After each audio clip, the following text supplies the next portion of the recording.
Go ahead. This is a Jack Kemp Oral History Project interview with Dave Smick, who was Jack Kemp's chief of staff from 1979 to 1984. We're doing this interview at Mr. Smick's home in Vero Beach, Florida. Today is January 19th, 2012, and I'm Morton Kondracki. Thank you very much for doing this. When you think about Jack Kemp, what immediately pops to mind? Big personality, fills the room with strength of a personality. So what do you think were his major strengths of character? Well, I think he came to Washington. Most people who come to Washington are fixated on finding out what the conventional wisdom is and staying with it. And Kemp, he didn't really have that chip. He had a whole different set of influence points that guided him. That it was different than the typical Washingtonian. I'll give you an example. I remember when you remember the years, but when I was there, I think it was in 1982. The Israelis bombed this nuclear facility in Iran. Iraq. I mean, excuse me, in Iraq. And I remember the conventional view, and here was Kemp seen as, potentially heir apparent to Ronald Reagan, but certainly a future in the Republican Party. And he came out instantly, and he was, I think he was the only Republican applauding the Israelis. And conventional wisdom was such that was just appalling what the Israelis had done. And he came out and issued a press release and all that. And I remember this because I got a lot of calls from kind of influential people who were in his orbit around the country who wanted to kind of ride his on his bandwagon, saying, I don't want to tell you what to do, but I think that was a big mistake. He's going to regret that. That could come to haunt him in the press, if he ever ran for president, And of course now it's seen as, if you took a sampling in a poll, the conventional wisdom would just be flipped around. It's a good thing that happened. That bought us a couple decades. And so that was Kemp. He was willing to chart that. Didn't seem to care. I'll give you another example. Here's a guy who decides he's going to transform Republican tax policy. Now, most people would say, okay, what do I need to do within the Republican structure, to kind of negotiate my way onto the Ways and Means Committee? Forget it. He just, let's sell it to Reagan. Let's sell it outside. So it was kind of it ran contrary to the convention, which is, even now you look at it, Paul Ryan. What do? To have influence on the issues you care about, you get on the relevant committees, run the committee, take over. Kemp, that wasn't his approach. So I always admired that ability to kind of not care what the conventional wisdom was. He would chart his course. So, if he had any weaknesses of character, what would you say they are? I guess, like most politicians, Kemp did not want to be controlled. I thought of him as like a stallion. He did not want to be. Didn't want to have anyone, kind of a structure that said, here's where you're going. And I think some of that were related to an insecurity. It's a little bit like, if I can have a group of people running things, because if they were really smart, why would they be working for me? And I think that plagued him a lot, because after I left him, I kind of assumed the role over the next decade. I would come in and just, kind of a senior member of his entourage, but would offer advice and there was nothing that I wanted from him, so I could offer free advice. And I used to tell him that if you look at Reagan, the way he set things up, he wasn't trying to be the CEO. He was the performer. That's hard enough to lead a country, to be compelling in presenting a view of where the country should go, and to sit back and say, well, I'm going to be the I'm also going to be the guy who makes the trains run on time and do that, and he's not capable of doing that. And yet he was very slow to want to hand over power. And I'll give you an anecdote about that. I remember I had left Kemp, ran for Congress, lost, and I was getting my business started and advising a lot of international economic investors, international investors in the currency and bond markets. And and this was around 1986, and Kemp was kind of gearing up, late '86, gearing up to run in the primaries for the Republican nomination for 1988, and he had this kind of odd structure where he had 3 different power centers to run a presidential campaign. And he had, he had the Sears Power Center, and then he had a kind of a Rollins Power Center, and then he had kind of a Dave Hoppy and that was his office. In the office, and the what's the name of and the Heritage guy, Ed Fulner. Ed Fulner Power Center. And so, where was Charlie Black? Charlie was part of the Sears thing. So I remember getting not the Ed Fulner stuff, but getting Rollins, and I figured this is my service to Kemp. Since I said I'm going to arrange a lunch. So I arranged a lunch over at Duke Zebert's. This would have been, I think, late '86. It was prior to the primary starting, and I had 2 questions, which were, first of all, and the people I invited was Jeff Bell, Sears, Charlie Black. I don't know if Roger Stone was involved, and then Rollins, and I guess Hoppy. But I remember saying to these guys, look, I can add I can bring something of value here.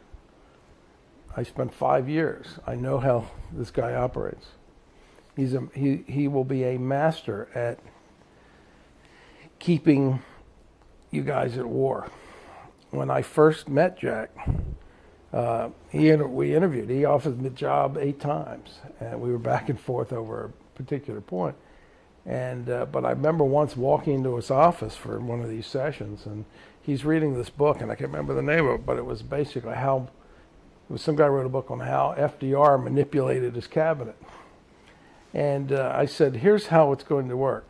And I said, if you guys are smart, you will come together and not allow yourself to be thrown off by his odd management style. I said, here's how it'll work. He will go to you, Charlie, and he'll say, you'll be on a plane, and he'll say, what do you think of Charlie? Or what do you think of John Sears? Oh, he's great. Yeah, I do too. But do you think John, well, I shouldn't ask, do you think he'll ever be accepted by the right? And then Charlie, you'll say, well, of course. But he will have planted a seed. And you'll say, well, I wonder if Charlie will ever make it. I wonder if John, maybe I'm the guy who should run this. It'll be and he'll do the same thing with Charlie. John, he'll say, you think Charlie has I know he has tactical skills. Does he have the overarching strategic vision to run a president? little seed plant. He'll do the same with Rollins. He'll be a master at doing that, and it keeps everybody off guard because ultimately Jack does not want to be controlled. And he used to have this.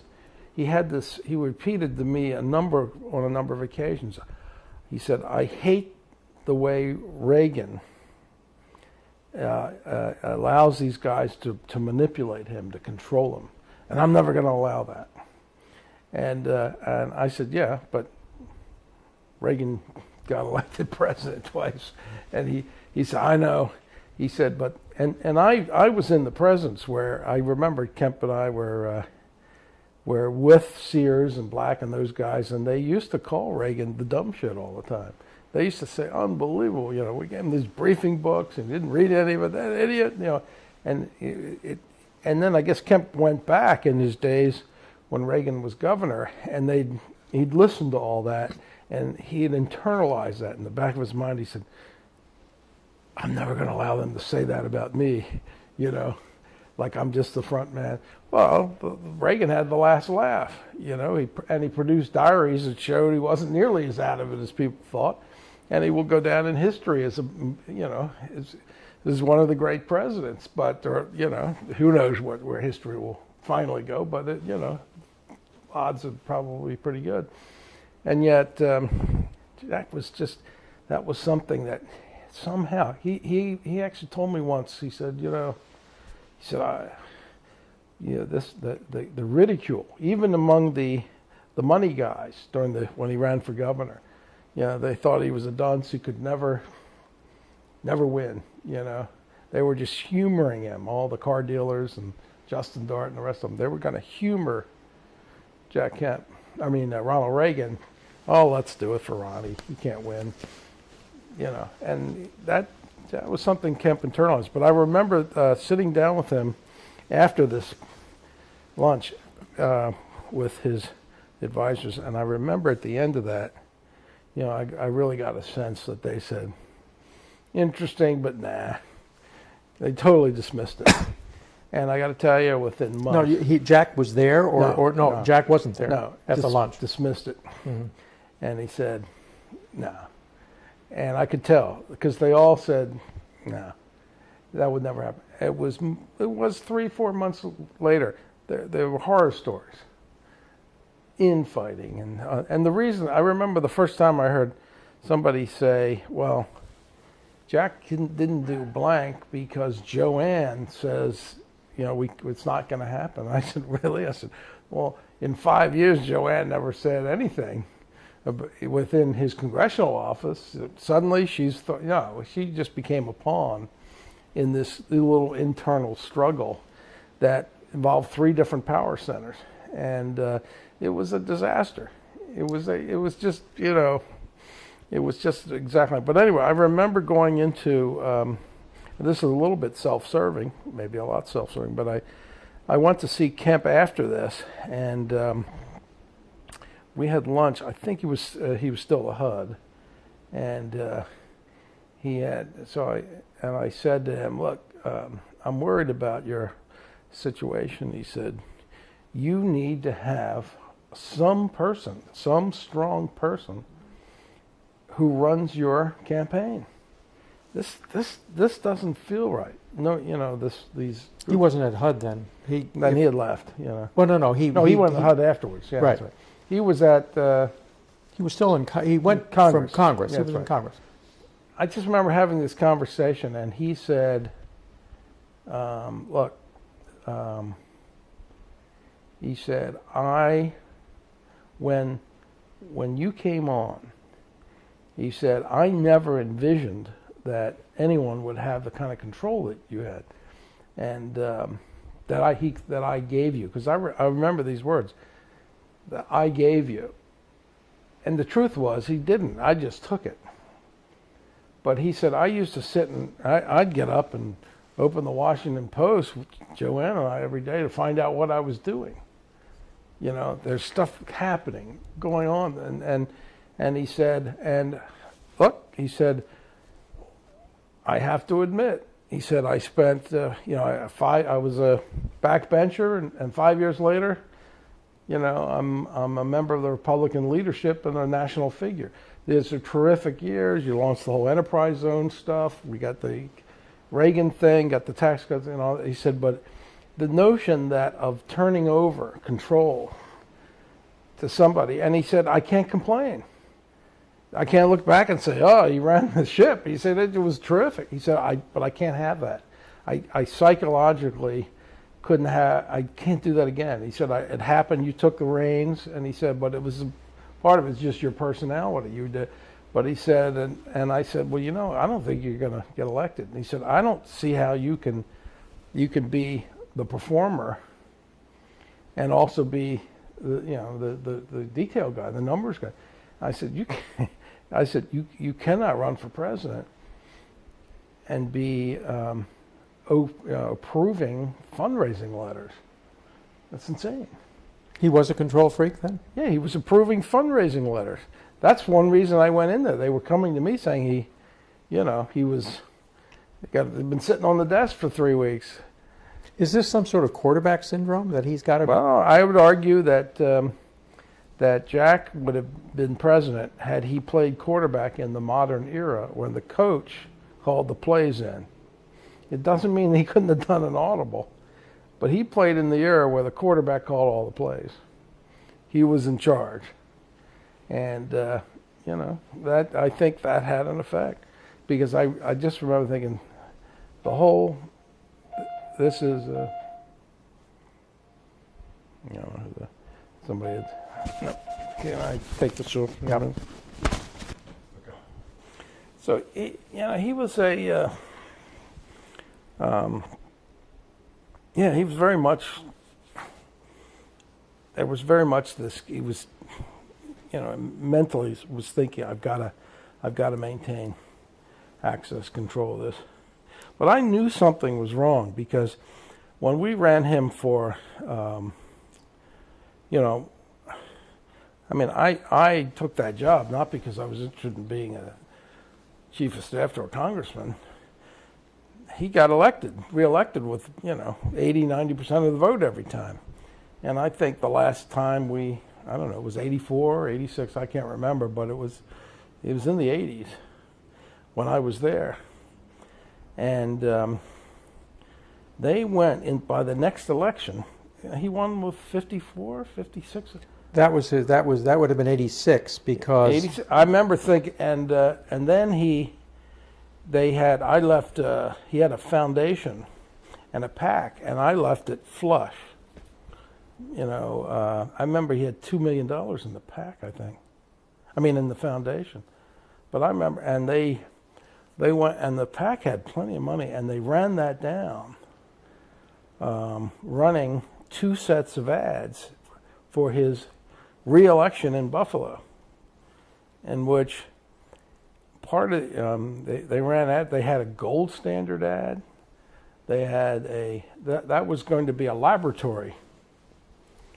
And they had an ad on social issues, and even though this was going to be his last. Even though that was going to be his last, and they spent $2 million. I had a hard time. I would get him I negotiated a completely different district for him almost. When I first went there, he had this a district that was marginally Democratic, and then we hit the redistricting, and there was a little town by the airport called Cheektowaga, which was half of our 90,000 people, was half of our constituent service. It was tied up a lot of resources, and Barbara Conable was retiring, so we traded Cheektowaga for part of Conable's district that went hundreds of miles out into cow fields, right? So Jack still had this kind of image of, it's a Democratic district, blue collar and all that. Well, not after, not by, after the 80s redistricting. It became a suburban district. And the way you covered it was through with a helicopter if you were a national figure. I would send him in. It looked like he was everywhere, but it would be like one day a month or something, boom, boom, all these little towns, and then he'd come back. And they, so we had a relatively suburban district, and yet, you know, he's running this laboratory, and he had 2 different firms doing the ads. He gets 54% of the vote, I think it was. It was 56. It was a huge drop, and I again had my little pilgrimage. I'm worried, Jack. How can you spend $2 million on a congressional reel? I think it was $2 million. It's just, I said, are you throwing money at it? I mean, it was impossible. It's cheap TV. And I said, you know, you better get a hold of this, you know, and there was no way of getting a hold of it. It was these different little power centers, you know, out of control. And well, it sounds like if he wanted to run the whole show, he wasn't running it very well. Oh, no, not at all. No. So they were running off on their own. Yeah, I mean, there was a group that wanted to see the social issues and you know, run ads on that. There was another group that was running. I think Charlie and Roger had some outfit, and they tried some gold standard stuff. I mean, it was all. So this was the presidential campaign that was using his district as a laboratory? Yeah, well, they were in transition, but they used it as a laboratory. And to me, I thought it was worthwhile for me to say, look, again, this is self-serving, but I remember saying, Jack, how can this? Come on, I mean, it's not a reflection of me. I mean, you're a big name. They love you up there. 54. I don't know. I'm thinking. I said, this is more fundamental. What's going on here? And I think that was, to me, a real tip-off that there were problems. And then they had the infighting and the power centers. And I think Joanne, and actually I think Jack's brother was part of it. It was just a mess. Well, Jack's brother, supposedly Tom, was the person who was most concerned about the money being spent wildly. I said that was when I came in after the election. I said, Jack, I mentioned I had a list. I'm thinking who it was of people that I said you need to get a heavyweight attorney who can be your tough guy on this. You got to get a hold of this. He said, no, you're not going to spend. And I said, this political consulting world is conflicted. You know, they're running the stuff and they get 15%. Who's placing the buys? You know, and you know, why wouldn't they want to go and experiment? But he would have had he would have had a lot of money for, you know, there to run a presidential campaign, and instead he was in debt, starting out for the '88 thing. Yep. Let's go back to how you got your job. How did you come to be Jack Kemp's chief of staff? I was working in the Senate for the Senate Republican Conference and Policy Committee. It was one of these boondoggle committees. You don't really know what you're doing, and all this tax policy. You know, what we would write stuff on the economy and on foreign policy and so on.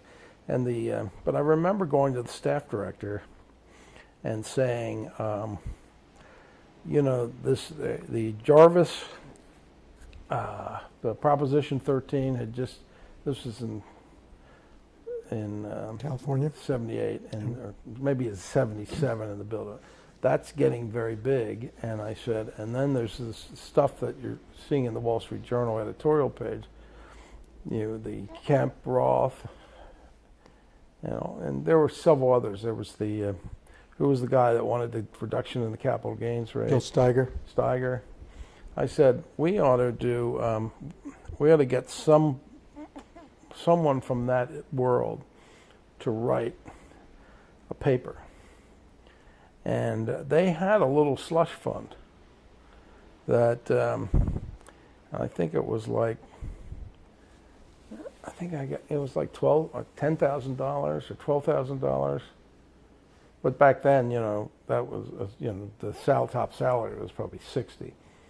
And you could get if you had a project, you could get that. And I read that this guy, well, first of all, I'm on this committee, and I had, prior to all this tax stuff, I was one day, I was just a grunt, junior guy, but we were all in this the Russell Senate office building on the third floor. They had that caucus room where they have the desks around the big table. So in the next desk, so we're your bosses were all lined up in desks there. So I hear this guy telling my boss, I just told the Vice President of the United States that his energy policy is full of shit.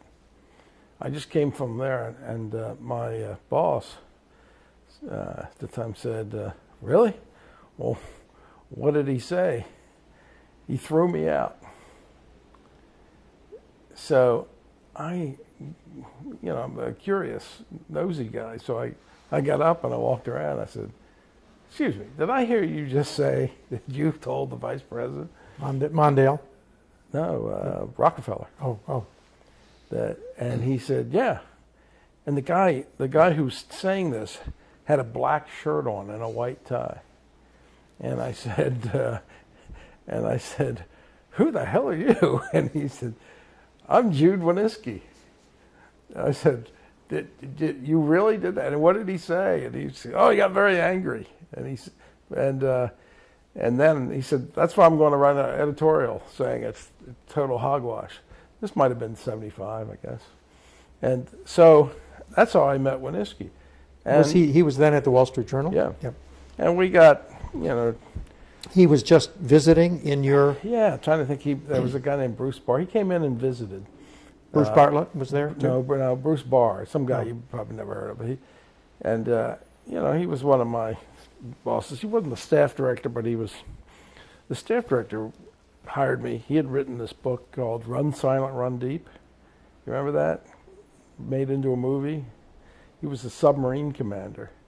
And he was Ike's naval aide, and then he went to work for Gordon Allett as the staff director of the Senate Republican Policy Committee.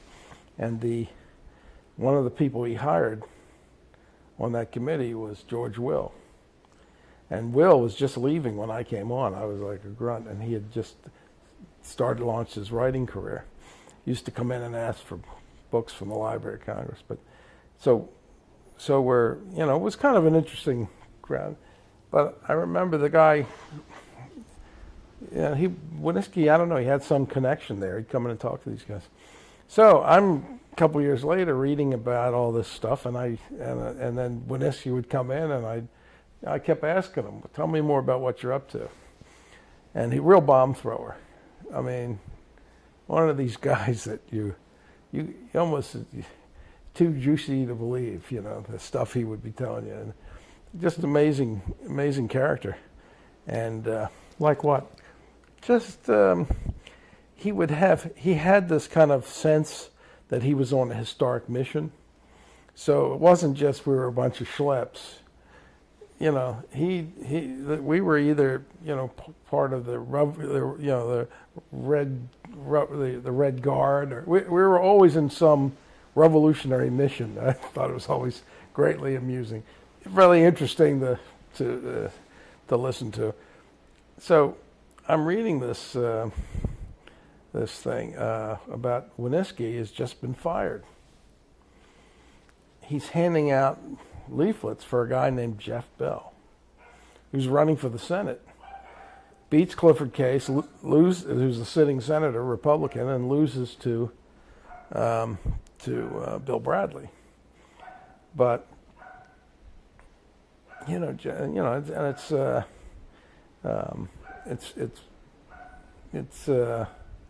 feel sorry for Jude, so I called him up and I said, sorry to hear about that.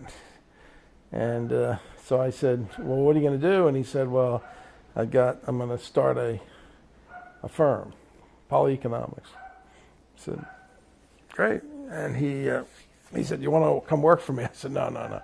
I said, I'm doing fine. I said, well, I got a proposition for you. I said, I might be able to get you a little capital in between to write 3 papers. The role of savings was one, and then the other one was on the tax incentive thing. I want you to deal with Say's law and a bunch of the stuff, and then tax. I can't remember what the third one was, but it was all the meaning of all this stuff. But I had specific questions, and they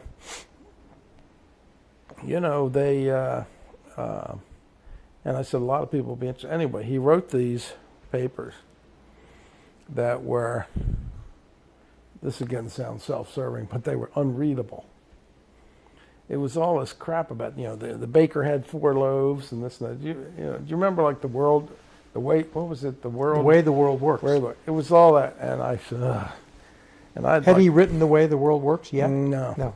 And I had I was like hanging out there, and so I was feeling vulnerable. So I took his stuff and I did a massive rewrite job. With the help of Steve Enton, I went around and talked to all these junior guys. Steve Enton, Bartlett. I met Craig Roberts. He was working for Orrin Hatch, senator from Utah. Walked in. I remember had that wild-eyed look, like he had met them all. Anyway, took a lot of notes, and then tried to salvage Jude's thing, which was. I don't know. There was a lot of good stuff, but a lot of it was so confusing to the average. So I did this, and they were pretty. They were. I may be a better rewrite guy than I am a writer, because they took off and they were in hot demand, and these 3 Winniski papers, and so Winniski got himself the cash, but more importantly, they would be every hour the phone would ring in our office in the Senate, and they would say, Senator so-and-so wants 30 more copies, and so-and-so wants that, he's meeting with a bunch of people.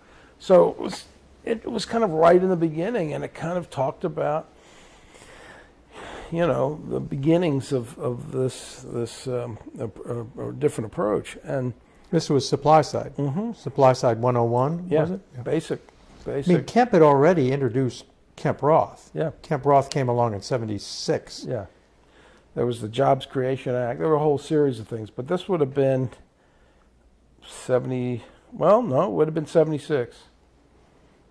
75, 70, probably 76. Because I left that committee in 77. And so it would have been 76. And, but it was a little bit. Did you go directly to Kemp's? No. I went out to Chrysler.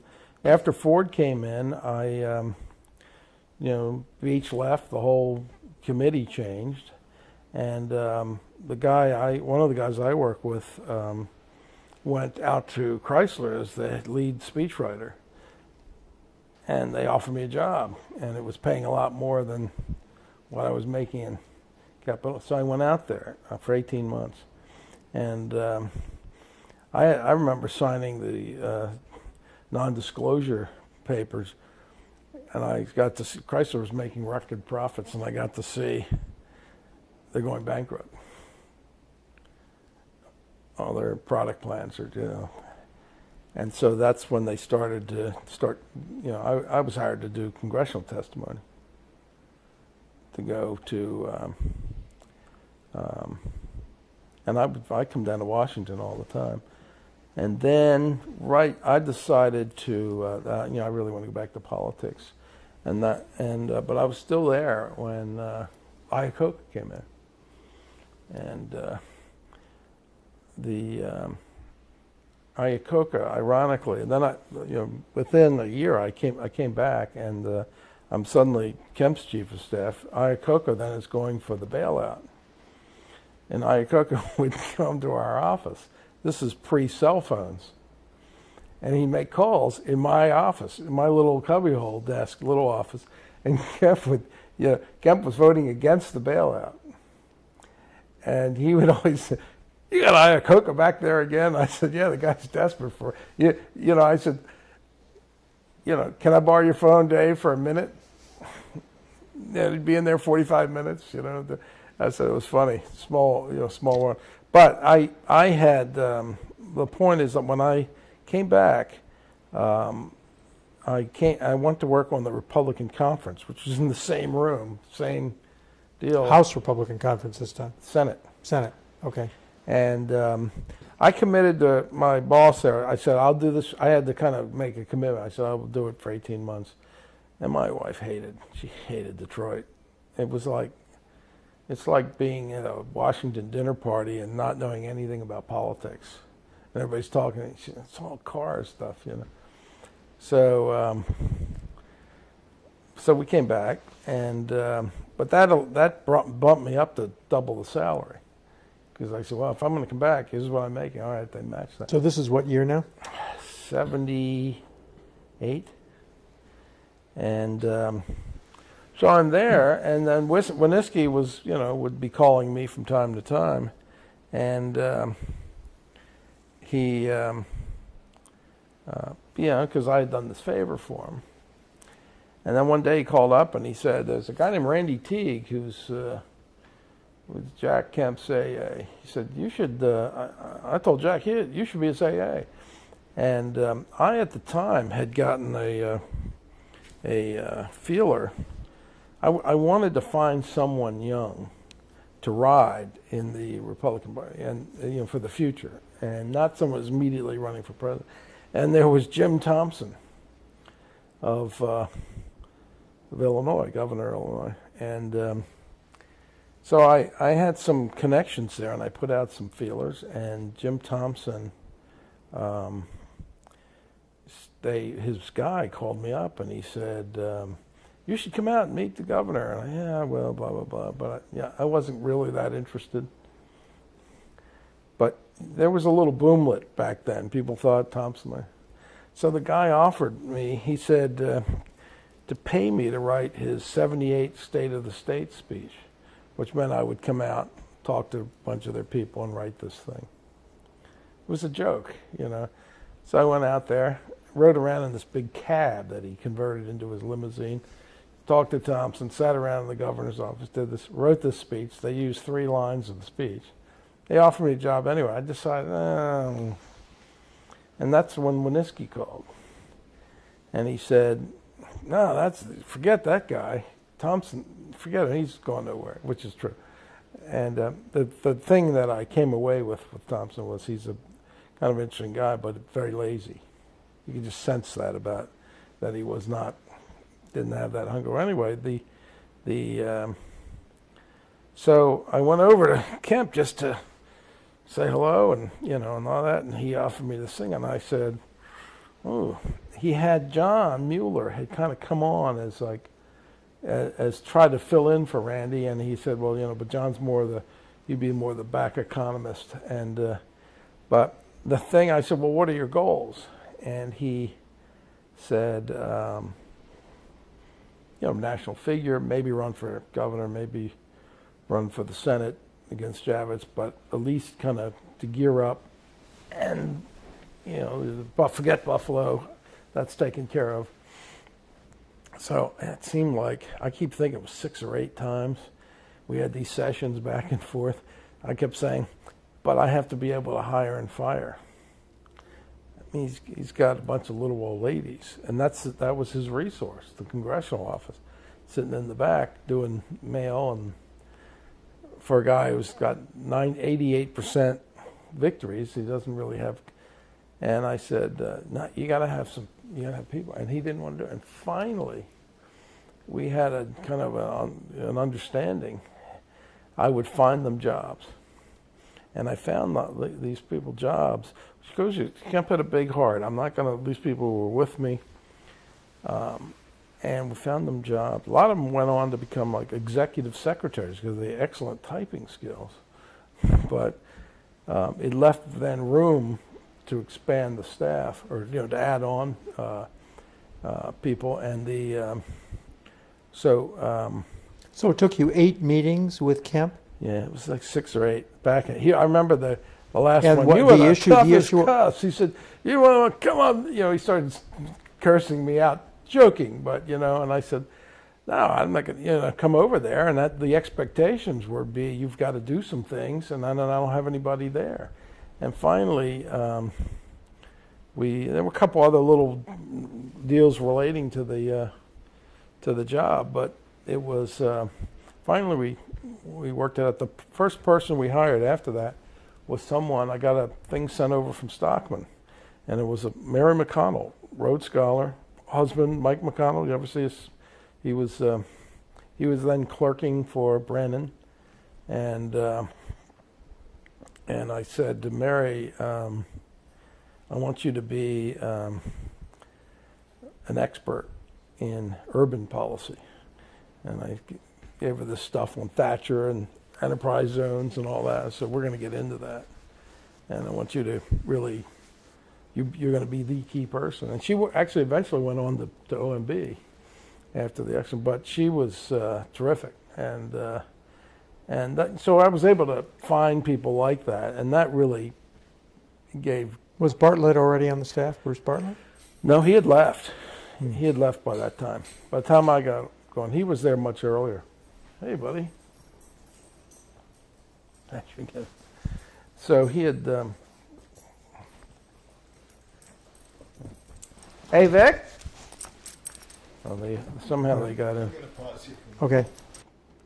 So all these meetings were about how much control you would have, Yeah, it and, was all and control, your authority. a couple other little stuff, you know, but it was like basically, yeah, it was control, and it was, and I, you know, think that it was a, you know, I look back and I think, you know, this was one of the 5 most exciting years of my life because there was always something new, and I would say Kemp had this his extraordinary instincts. He might have like his instincts on a social level.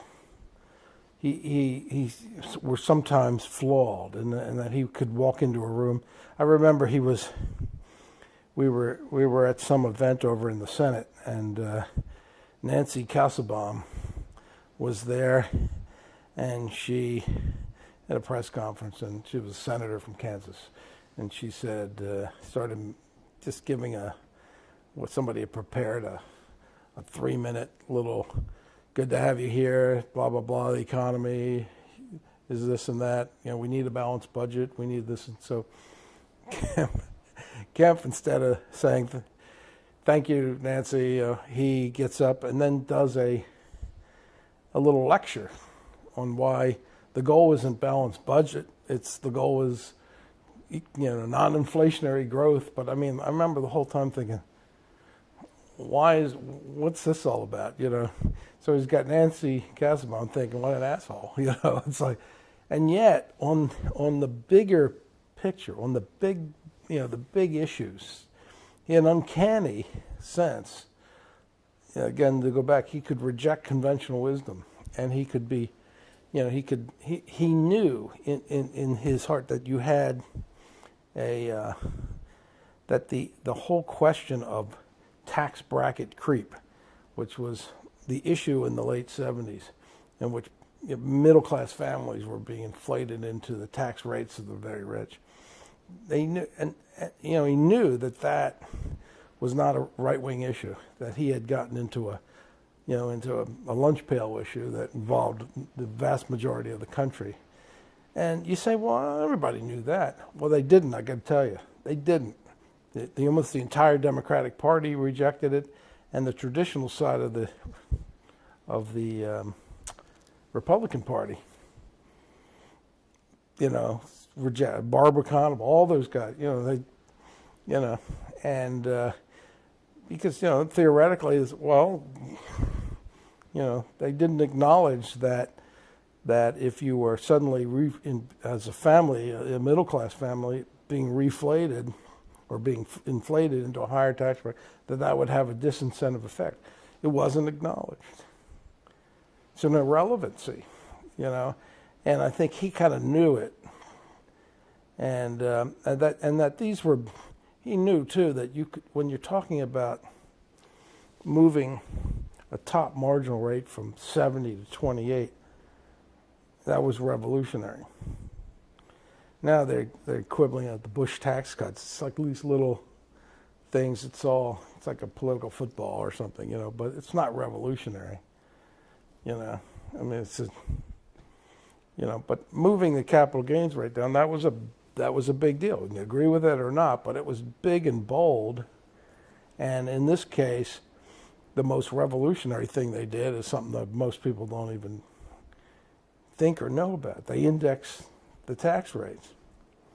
That, you know, they to prevent the bracket creep from having, you know, it wouldn't have, but, you know, bracket creep still, you get a certain amount of inflation, but back then the inflation was, people, I remember my dentist was, around the time he'd cut down to 3 days a week. Basically, he was doing real estate. He said I don't want any income.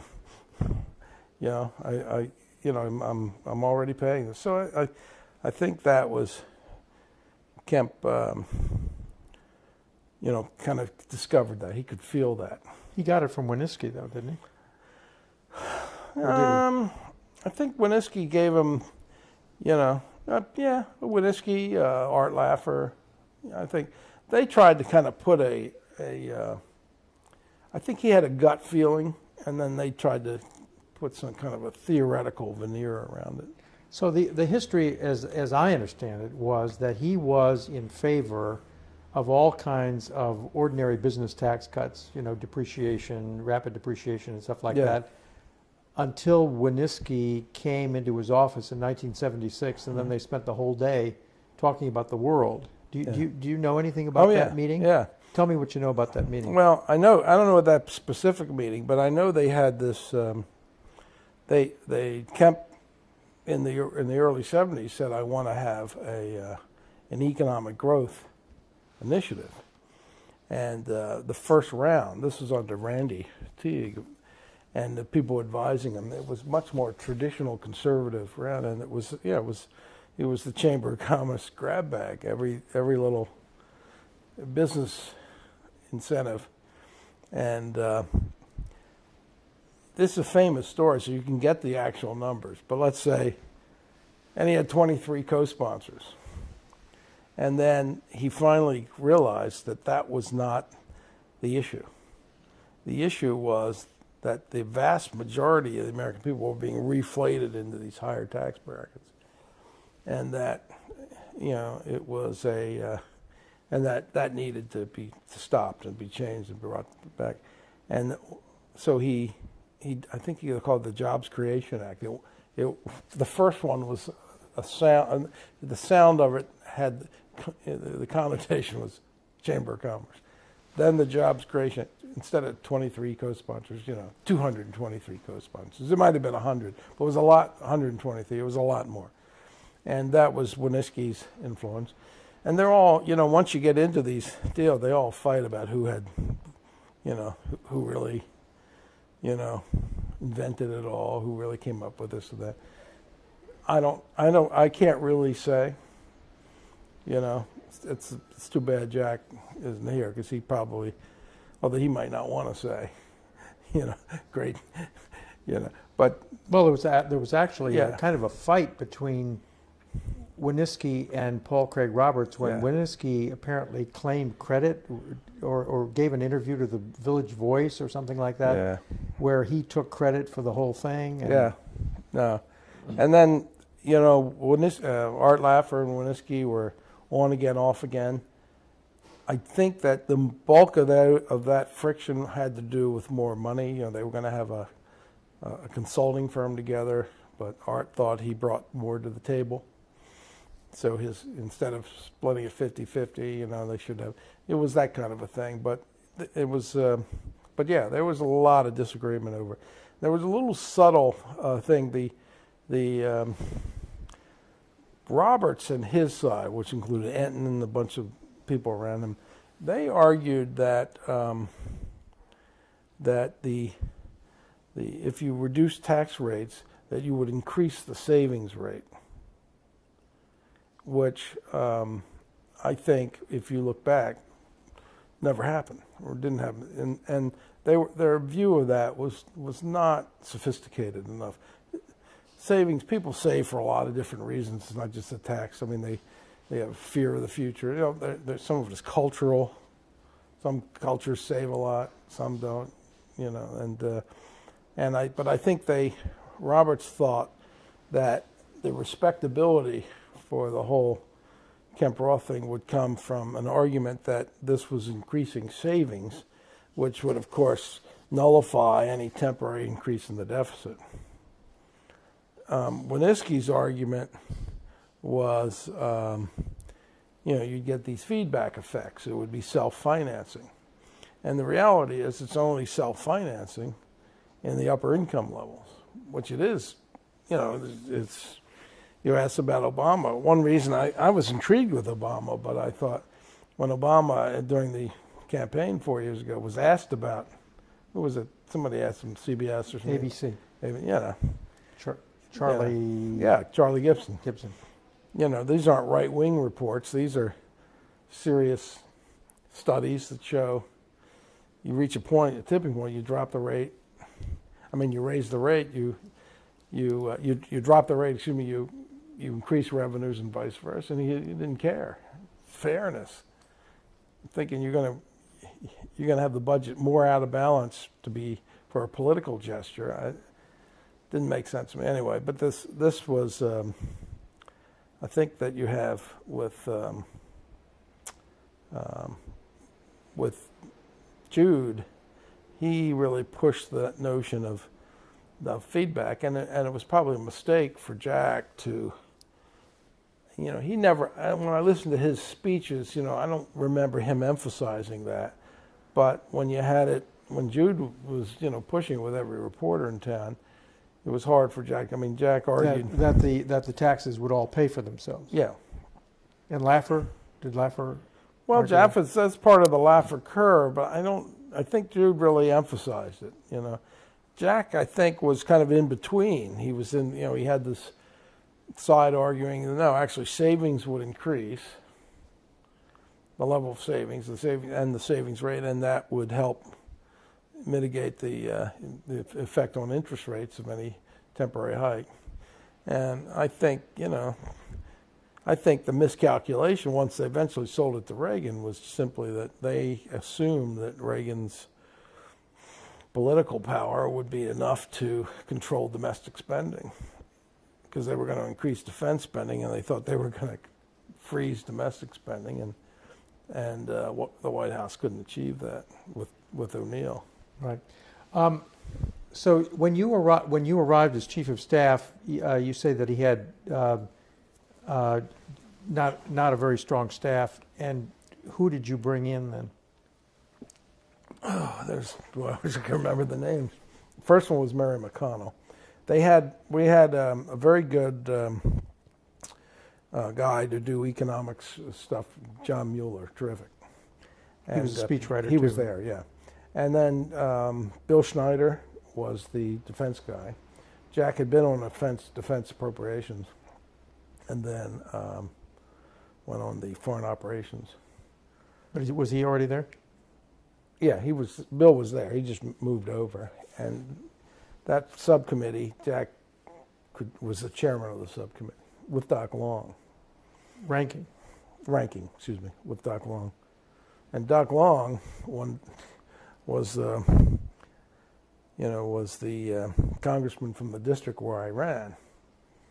And I had, in 83, it was kind of sad, but I remember one day Long didn't recognize me, and I could, I started calling around. They said, it was dementia, and he was still running again. And I said, well, whoever has the Republican nomination will have that seat.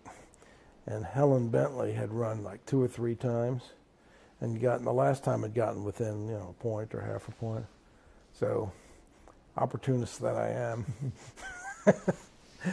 tried to knock her off. Almost did, but the voters were very wise. As my wife says, I don't see you running after Social Security checks and And you just wanted a perch. And she's right. The public obviously saw that and said, "Get rid of this guy." But so was Sharon's Alaska there too? Sharon was there. So that doesn't sound like a weak staff.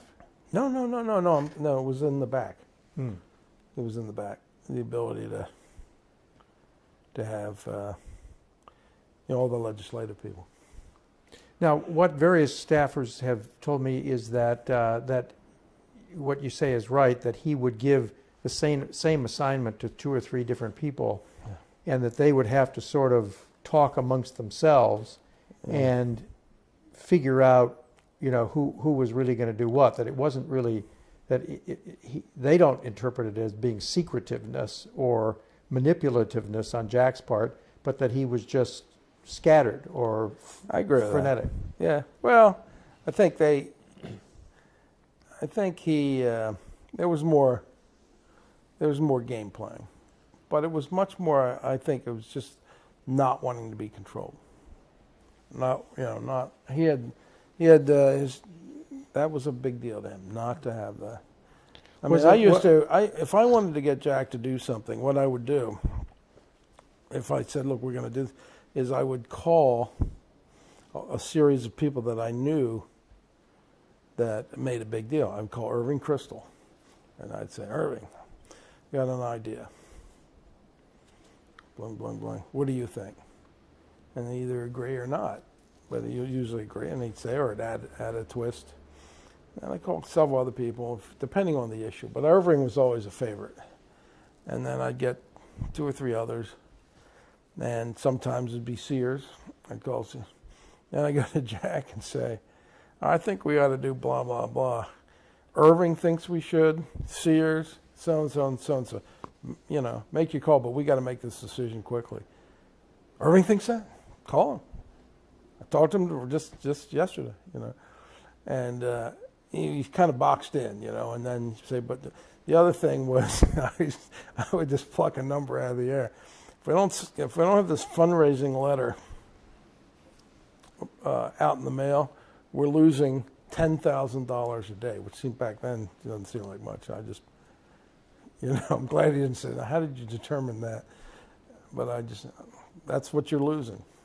Oh, but if not, he'd say, "Yeah, I don't know, I want to take it home." And then it would be not enough. He couldn't make a decision about not enough mentions of Margaret Thatcher. Sharon Zalaska says that it drove her crazy that he would commit to making speeches. Yeah. To people on the floor, and she had a terrible job. She had a terrible job because Jack, he wanted to have, he was becoming a national figure, and yet, he was still a congressman with a congressman's budget. Although, we started a foundation and a PAC, and that gave him the ability to, for us to, hire, as I say, we could, and with his campaigns in Buffalo, we could move him around with a helicopter and not have to, and there would be times when we could coordinate his travel. We could fly private, so he's not having to change planes to do some speech. But he was, I just remember, he'd be furious about. He agreed to do some speech for somebody, and they'd be flying him back, but it would be a turbojet, not a jet.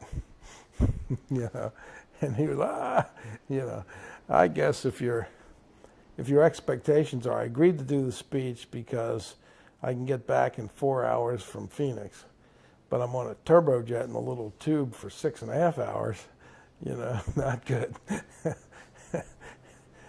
I was not part of the transportation department. Right. So was this a happy staff or not a happy staff? Pretty much. I mean, I didn't. I'd put it this way. There was a.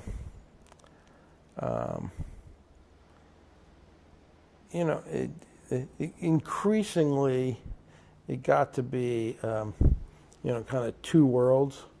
There was at least when I was there was this kind of world of Jack Kemp on the outside, and there are people coming in and out of the office and calling in and out, and then there's the congressional types, and I think they probably felt removed, like they're not in that game. There was a guy, Lou Roderman, really nice man.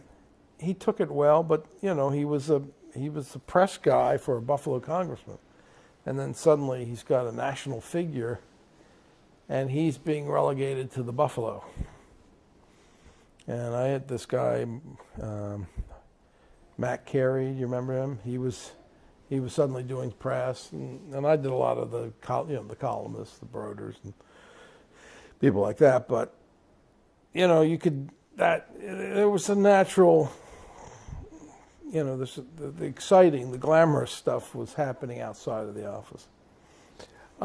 Jack would be, he'd basically come in and vote, and then it was all oriented toward being. Once he decided that his future was not in the Senate or the governorship of New York or the Senate, then it was all outside.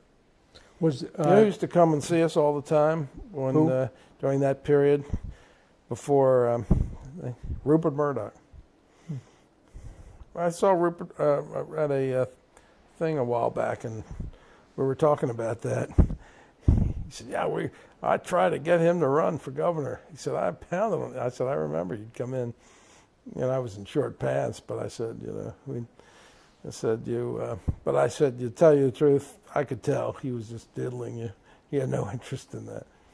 He didn't want to run the state of New York. He was not, he didn't want to be a manager of that. That was not his thing. Do you think he really wanted to be president? I often wondered if, in fact, he wanted to be be considered as a future presidential candidate, but he never really wanted to be president. Pretty awesome. But you have to, maybe it's a compliment to him that his ego wasn't so out of control. I mean, he had a big ego, but not to the point where he said, I am just so wonderful. I'm the God's gift to humanity, and I should be running the world. I think he had a lot of respect for that position, and I often wondered. My theory was always that, why the divide and conquer? Why keep everyone at bay? Why all that? And part of it is it's just a bullshit theory, but I think he didn't really want to win. He wanted to be in the play as a national figure. It got to the point where he just simply had to run. Because if he had skipped another race, then it would have been a joke. Jack's didn't run for the Senate, didn't run for governor, blah blah blah, And I think, it's a big responsibility. I think in the back of his mind he couldn't believe he was having the influence he had. It was, but Jack was, phys ed major. There was a certain insecurity associated with that. The truth was, he's just quick mentally. I mean, he was, or quicker, and not as knowledgeable as anybody. But I think he lacked Reagan's confidence, and often felt like, he's smart enough to know if he really wanted to do it, he would have called up the big boys. Well, it's what I was telling him to do, Called up the big boys being who? Bring in a major, go to a Timmons and say, look, I want to run. I'm definitely going, and I'm going to bring in this guy and that guy. I want you to be my guru on all things congressional. Then you go to, what's the guy? Teddy Forsman. Whoops. Pete Rozelle and Kemp were like brothers, and I admired Rozelle. I mean, I thought he was a class act.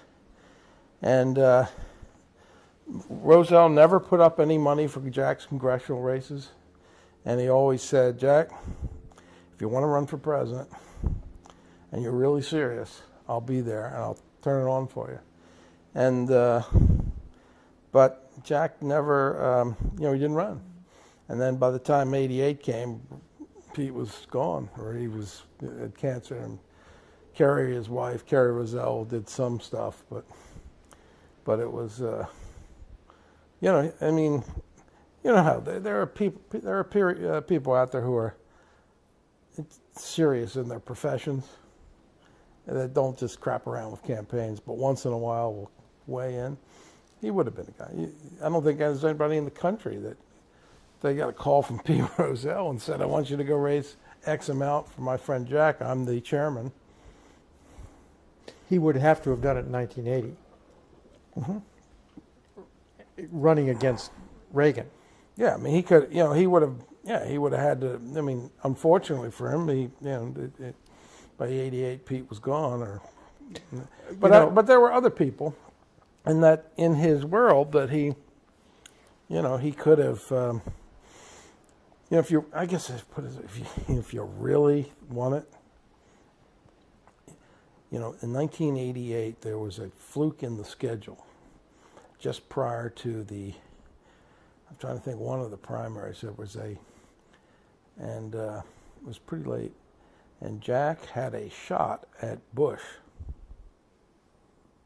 Not at Bush, let me see. Dole, Robertson. No, it was a Bush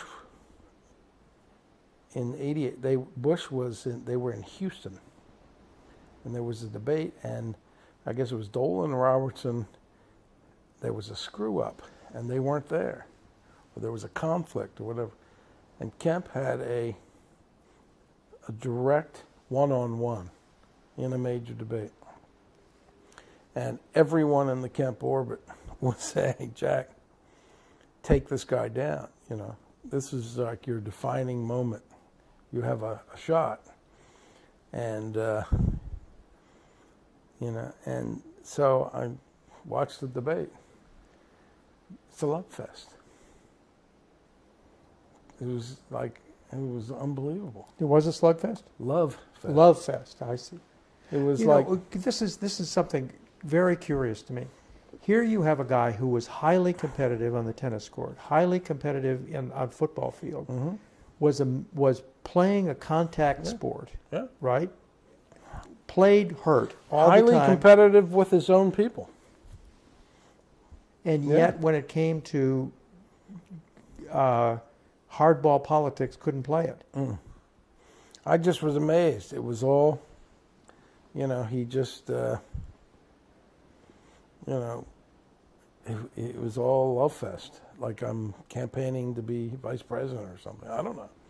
But it was not, at that point I said, well, it's always in the back of your mind. I was putting the business together and thinking, well, maybe I made a mistake. I should be involved in this campaign on a full-time basis. And then I'm thinking, ooh, did I make the right move?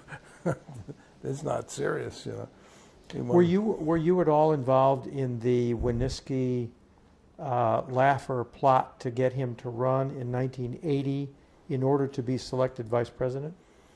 Yeah, I mean, it was kind of like, I don't think it was a plot. It was just, floating a bunch of columns in Novak and others. It was what was going on back then is, Sears was coming. Sears was running the Reagan campaign, and Sears was worried about Jack. And Sears would come in, and I sat in a number of those meetings, and he would. A good anecdote for you. So Sears was, it was all friendly, but Jack, timing is everything. But you could, he'd throw out examples of people who ran too early and then they destroyed themselves and all that. So Sears was a master when he wanted to take a guy to a mountaintop. And I remember Sears telling Jack why he should run for governor of New York. And he said, Jack, have you ever been around a presidential candidate who's just won? And he said, no. I said, well, let me tell you how it works. Because, he'd gone through the Nixon stuff. And he says, well, there's a big office building in downtown Washington usually. That's the transition office. And there's this little period of time before you move over to the White House and take control as the leader of the free world. So they have a couple floors, but there's a central floor. And he said, and access is tightly controlled. And on the outside offices in the hallways are a bunch of congressmen and campaign aides and whatever. But then there's this inner room, and that's the president-elect. And the people who are in the inner room, that's the governors, Jack. And the people in the outer room were all whispering, what are they saying in there? Do you really want to be in Congress? Be in the outer room? Even senators are in the outer room. It's the governors are in the inner room. They deliver the votes. They deliver the states. And it didn't work. But Sears was trying to get Jack to run for New York. He said, in order to keep him out of the 80 rate. And if you're the governor of New York, and you're in that room, you're the biggest of the big.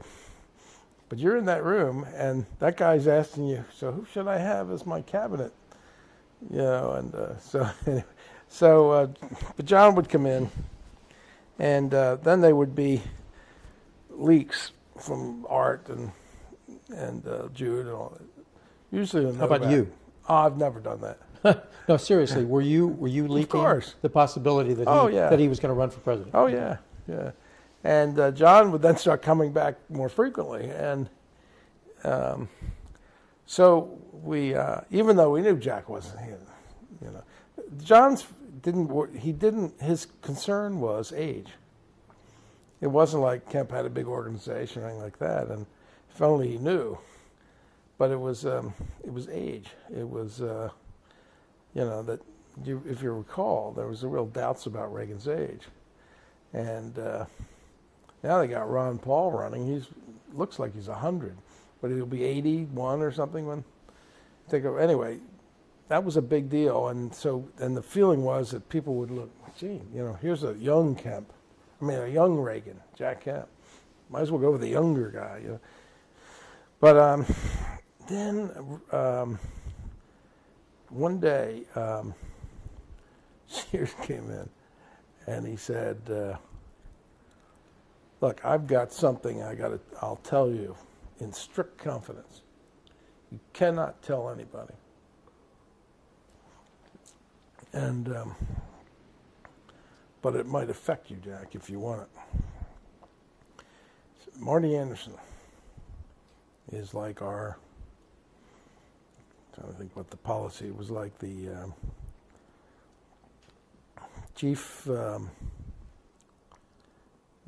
he was the chief spokesman on policy or something like that, and he's being moved out. And then there's Paul Axel, and he might be willing to beg off if it's good for the governor. But we might be willing to let you be, head of all policy and maybe even chairman of the campaign. So, but you can't. You were in this meeting? Yeah, but you can't say anything because this is all being worked out. But Marty, there's friction, this and that. Basically, the Sears group was moving him out. Like the way they'd moved Nofziger and some of the others. So, how long do you think it took before the contents of this meeting got to Jude Winiski? 30 seconds. 12. I counted. I said, oh, shit. Jack had a line in his office, and he had a private line. And Jude called the private line. He got a hold of, and Jack's picking it up on, what? "Oh yeah," and I said, "Oh, Jack, did you just told Winooski? That's like telling the world." Caesar's going to be furious. What? What? And within 10 minutes, Novak. And there's a column, you know. It's the column essentially is Marty Anderson being kicked out the door down the alley with all his books and papers, and you know, it was horrible. You know, different. It was a Bob Novak special. And I'm trying to think if in that column, it might have happened in a series of columns, but there was the, you know, mention of Laxalt may leave, which I think was just a thing that Sears put in, but he hadn't yet convinced Nancy and all this. It was a fiasco. Now, I have never seen Kemp as frightened as when he got the call from Sears. He was running this campaign, and Jack's standing there, and I could hear the screaming coming over the phone. It was so blistering, and it was just the whole thing was a failure. Anderson's back, you know, and it was disaster. And Jack's going, well, then I'll resign. I'll do whatever. I'll resign, you know. And it was like beyond, like, that's not going to help. Not good. And I think Jude's view was just, you know, transparency. Just let it go. Politics is motion. Just any motion moves you forward.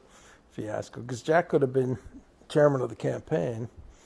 Well, he did get named. They came back chief policy spokesman. Or yeah, something they like came back. What he would have been was chairman of the campaign, and that was a much bigger deal, in which he would have had access and control and been on all policy matters, but also been a big deal. That would have set him up as the vice president, potentially. Also might have disqualified him, but nevertheless, that was a big. No, then they came in afterwards, and it was like, Jack, I'm going to resign, and don't resign, and they gave him some little. We negotiated this thing where it was some convoluted title, you know, chief spokesman and chairman for policy development, which basically meant there's a hierarchy between you and the rest of the, you know, and the people really deciding. Well, Sears got bounced anyway. I understand, but this was before then. So then, you know, they had to respect that afterwards because Kemp was big enough, but Kemp never had the influence. We did cut a deal where we would spend 3 days briefing Reagan. And Kemp and I. We'll get to that, yeah. Yeah, we all, and Mueller went along. We were all out there, but you know, that was the. Now Kemp had an interesting thing. We had during the '80 convention. We went into there was this spontaneous demonstration, which was obviously spontaneous because there's demonstrations. That's a big organizational job because you're constantly trading for floor passes to get a mass of people with signs and all that. So it's going to be, I can't, you can look up the night, but that, you know, the big night, televised speech. We negotiated that. Got to be primetime speech. And so this is where Frank Shakespeare comes into it.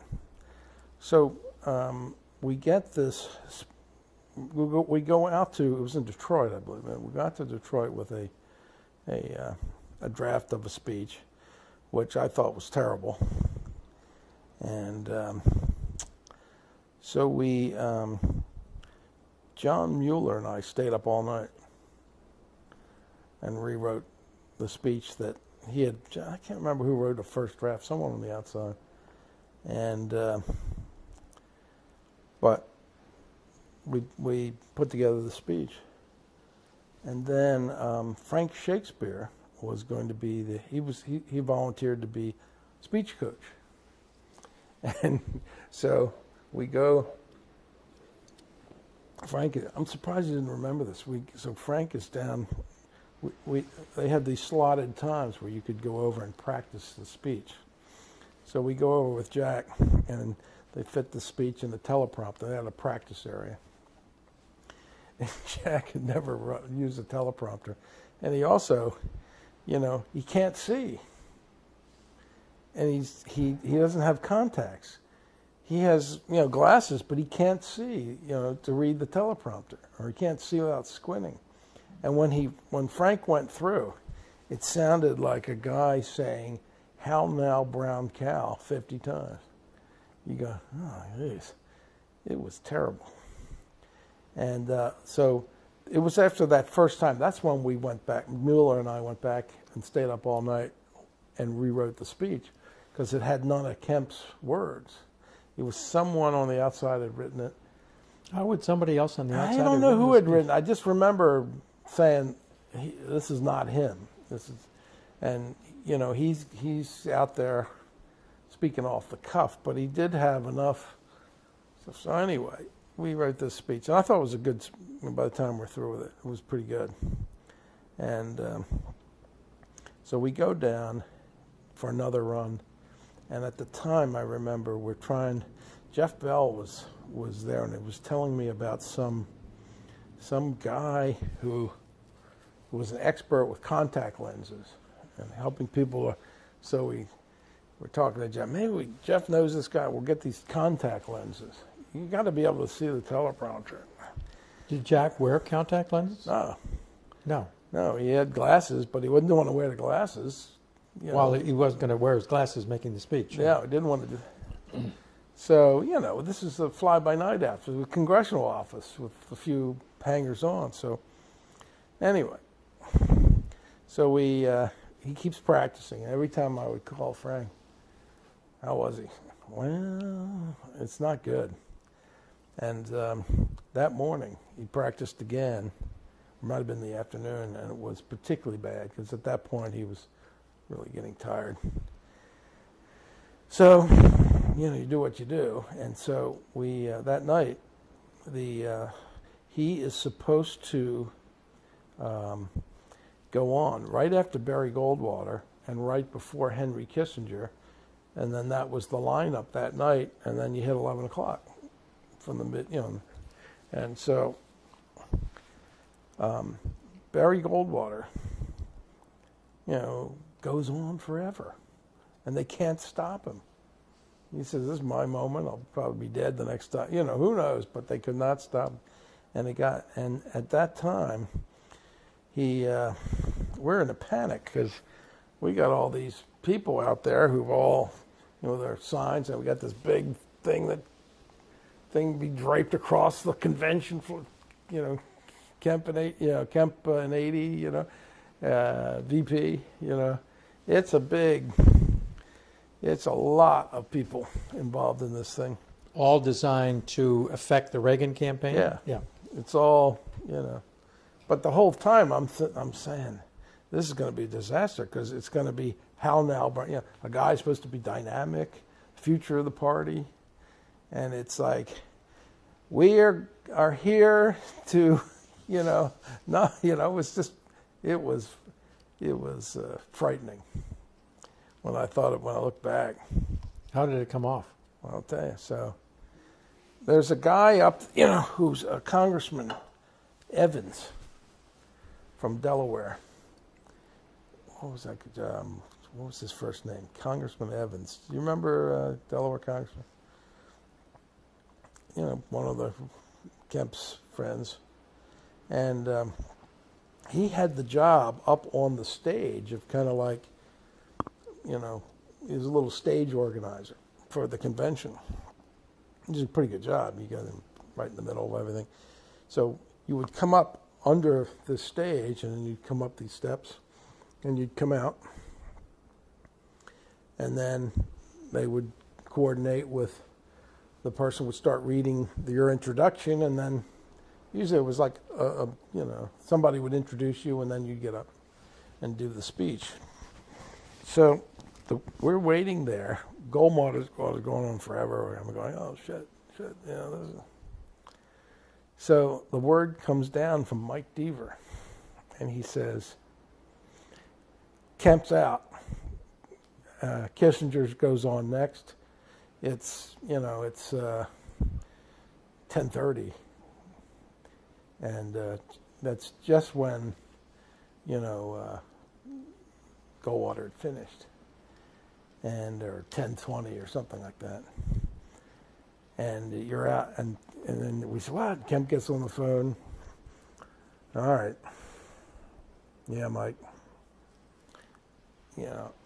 That's it.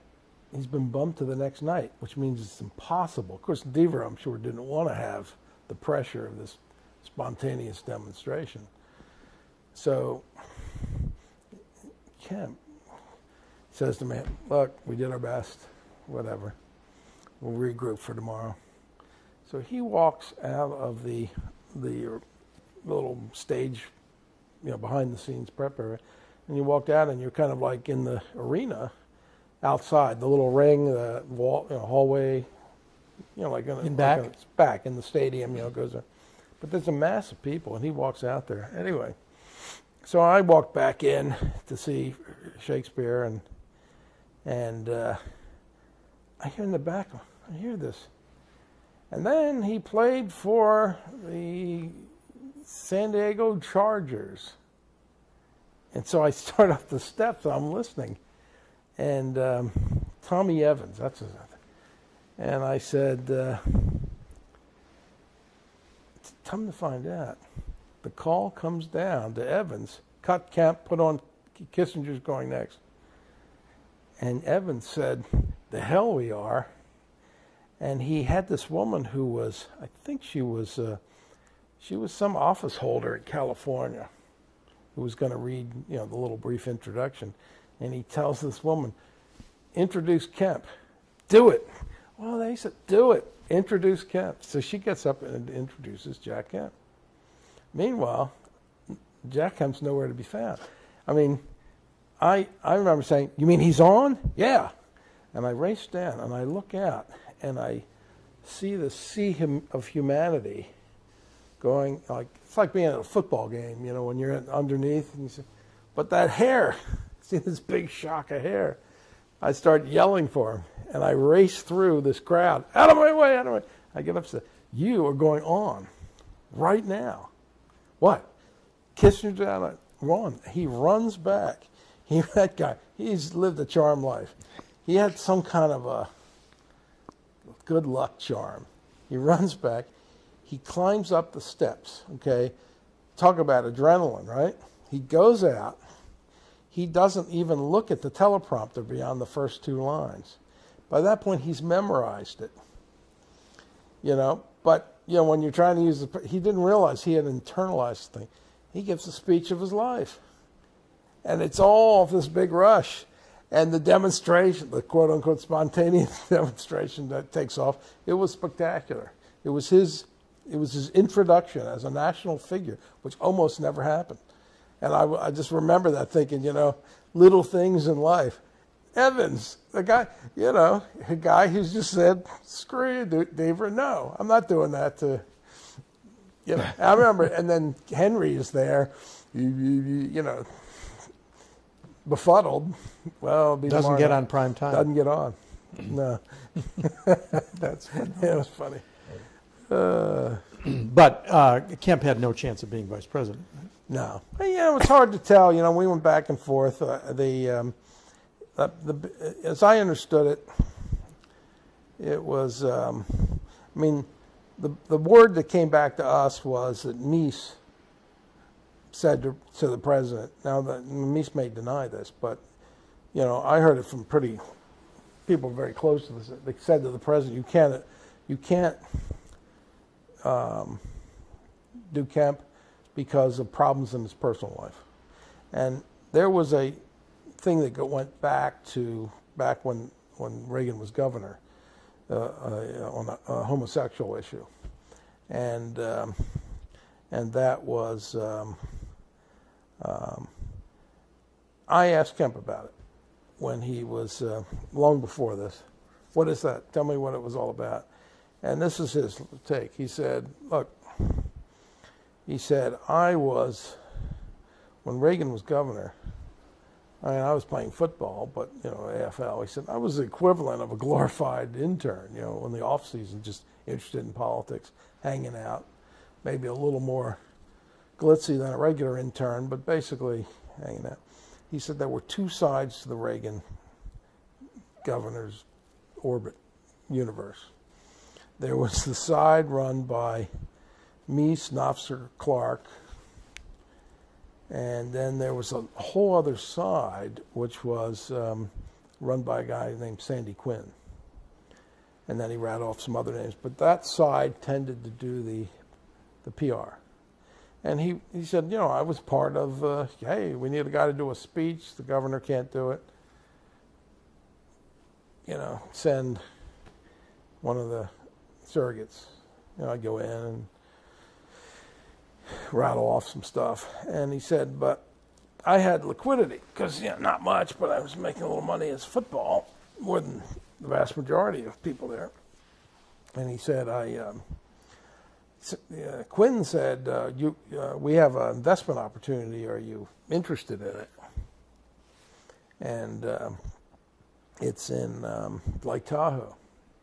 And it's a series of townhouses or something. And so he invested in it. And he said that he claimed that he had not really even seen it. He said he saw pictures on it, but it was just a passive investment. But unbeknownst to him, he said Quinn was homosexual, and he had, and there was a lot of parties, and that he didn't invest in, but Quinn owned one of these townhouses, and then the others were, you know, part of this investment group. And anyway, both sides got into a huge, you know, war, typical of Reagan, you know, infighting. And the Nofsker crowd went to smear big time Quinn once they found out, and it got very nasty. And so Kemp said, you know, I was collateral damage. You know, suddenly somebody's saying to me, Nofsker says that you were an owner of, you know, this townhouse where there are, you know, gay parties, and it's, you know. So that was his take. I said, I will say this, that I remember the Washington Post in 1980 looking into that. And I remember having, who was it told me? Somebody really definitive said that they had talked to the Post, the top. I don't know if they talked to Katharine Graham or whatever, but they had looked into that because there was some suggestion that there had been a wiretap on this particular party, and but they listened very carefully and they saw no indication of Kemp's voice or anything like that. So I have no reason to believe it was anything other than a passive investment. But if you didn't want Kemp, all you have to do is Reagan says, okay. And that may not be true, but that's what was told us by more than, you know, I mean, senior people. And, you know, you can see the Reagan back then was not, you know, it was not like, he'll be a great president. It was like he was the right-wing crank who could destroy the world, and so we better, you know, and he won't get elected. You know, remember the nonsense? It was like, well, it's too bad the Republicans were smart. They would nominate Howard Baker, and then they'd take it all.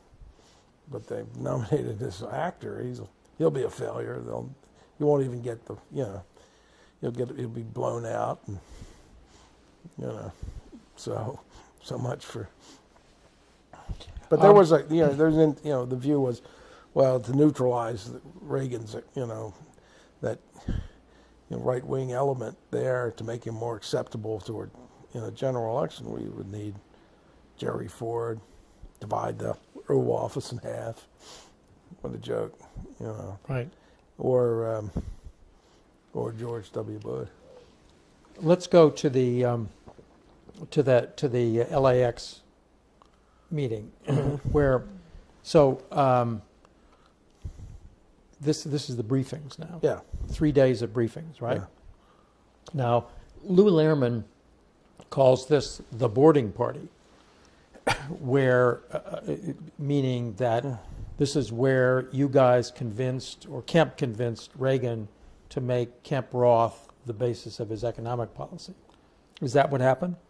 Yeah, I think part of it was I think he was almost there. You know, he had been mentioning it, but I think it was kind of a payback for Kemp's support to be able to sit there for 3 days and make it clear. And I think you know, we came away thinking Reagan's bought on. I think it was interesting. There was a period I remember where Kemp did a pretty good number. Said, you know, Governor, you know, this talking about the welfare queen. That's just not. Who said this? Kemp. Welfare queen. And well, you know, he said, you should stop that. People think of racism when you talk about the welfare queen. And we don't need to be doing that. We should be talking about growth. And you know, I think Reagan was absorbing that. And you know who would call me like every couple hours, desperate to get in, leave a little message? It's Dave Stockman. Do you need anything on energy? I've got a reservation, and then I can, if I can make it to the airport. You know, it's like desperate. It was funny. The girl would come in with a pink slip. Oh no, another one. Oh, the budget. I can talk about that too. But it was. What else did Kemp say in that meeting? You know, it goes way back. We talked a lot about just different, you know, approaches to the economy. Nothing out of the ordinary. Reagan was, my personal feeling about it was I was rather shocked because the first night I went out with all the political people. I don't know where Kemp went, but it was like, it was all those guys, Sears, Charlie, and the rest. And I was just amazed how they denigrated Reagan so much. And I said, John, I mean, I guess Reagan they'd given him a briefing book. He never looked at any of that stuff. And they you know, it was like, but I remember asking him, I said, well, if this guy's so stupid, why are you running him for the president? I mean, what are you doing to the country? I mean, you know him. But it is disarming when you're around Reagan because he will follow up with these stories that are somewhat germane and somewhat not, you know. What's that, you know? And yet later you realize he's internalized a lot more. That by the end of the sessions, then he would summarize and you'd say, oh yeah, okay. The other thing I thought was interesting was, trying to think, you had this group in there, and I noticed that when we had breaks, no one would go up and talk to Reagan. I did after a while, but no, you know, there was like, he would just stand there. You know, it was like unapproachable or whatever. It was just odd that, you know, and then the other thing was kind of, there are two other things. One is I was thrown, he showed up every day in the same sport coat, and it had these big wide patches in different colors. And I remember thinking, you know, it must be a California thing. Nobody running for president would wear, you know, it looked like, you know, the Wizard of Oz scarecrow jacket or something. I remember thinking, what's that? The first day, fun. Every day. But the third thing, you'd have these sessions, and then you get to the end of the session, and then they'd say, okay. And I think Marty Anderson was kind of unofficially that, you know, he said, okay, well, we finished on that topic. Why don't we take a break? And it'd be Sears. And Sears would sit over in the back, and he would have a cigarette like this. Like yeah, I kept thinking he's like Erwin Rommel or something. Hold it. Before we go, one thing, and let me just say something here. And then he would deliver these 5 minutes of comments that basically, by the end, were highly, highly disrespectful of Reagan.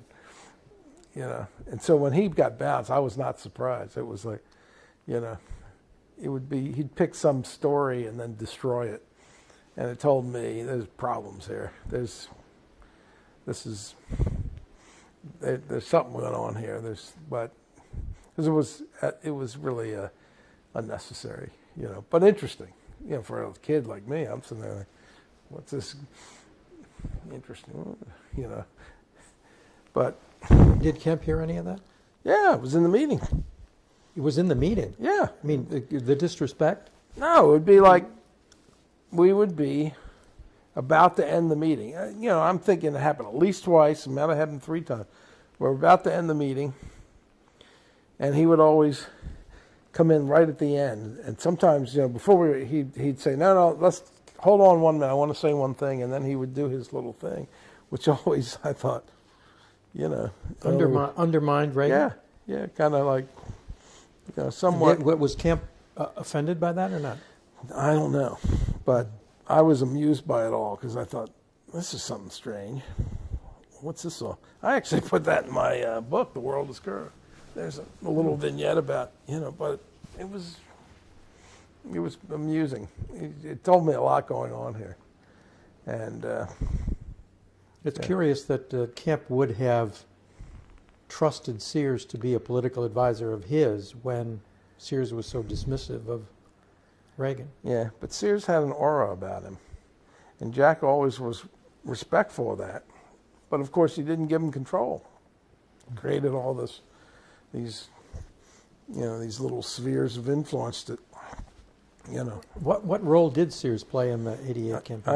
I wasn't right. I can't. You can ask others that. My sense was, no one had control, and his was marginalized the longer it went.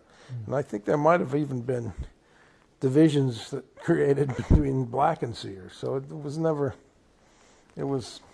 When you guys went out there, Lehrman says that this was known as the boarding party. Did you remember ever calling it the boarding party? I mean, like pirates and...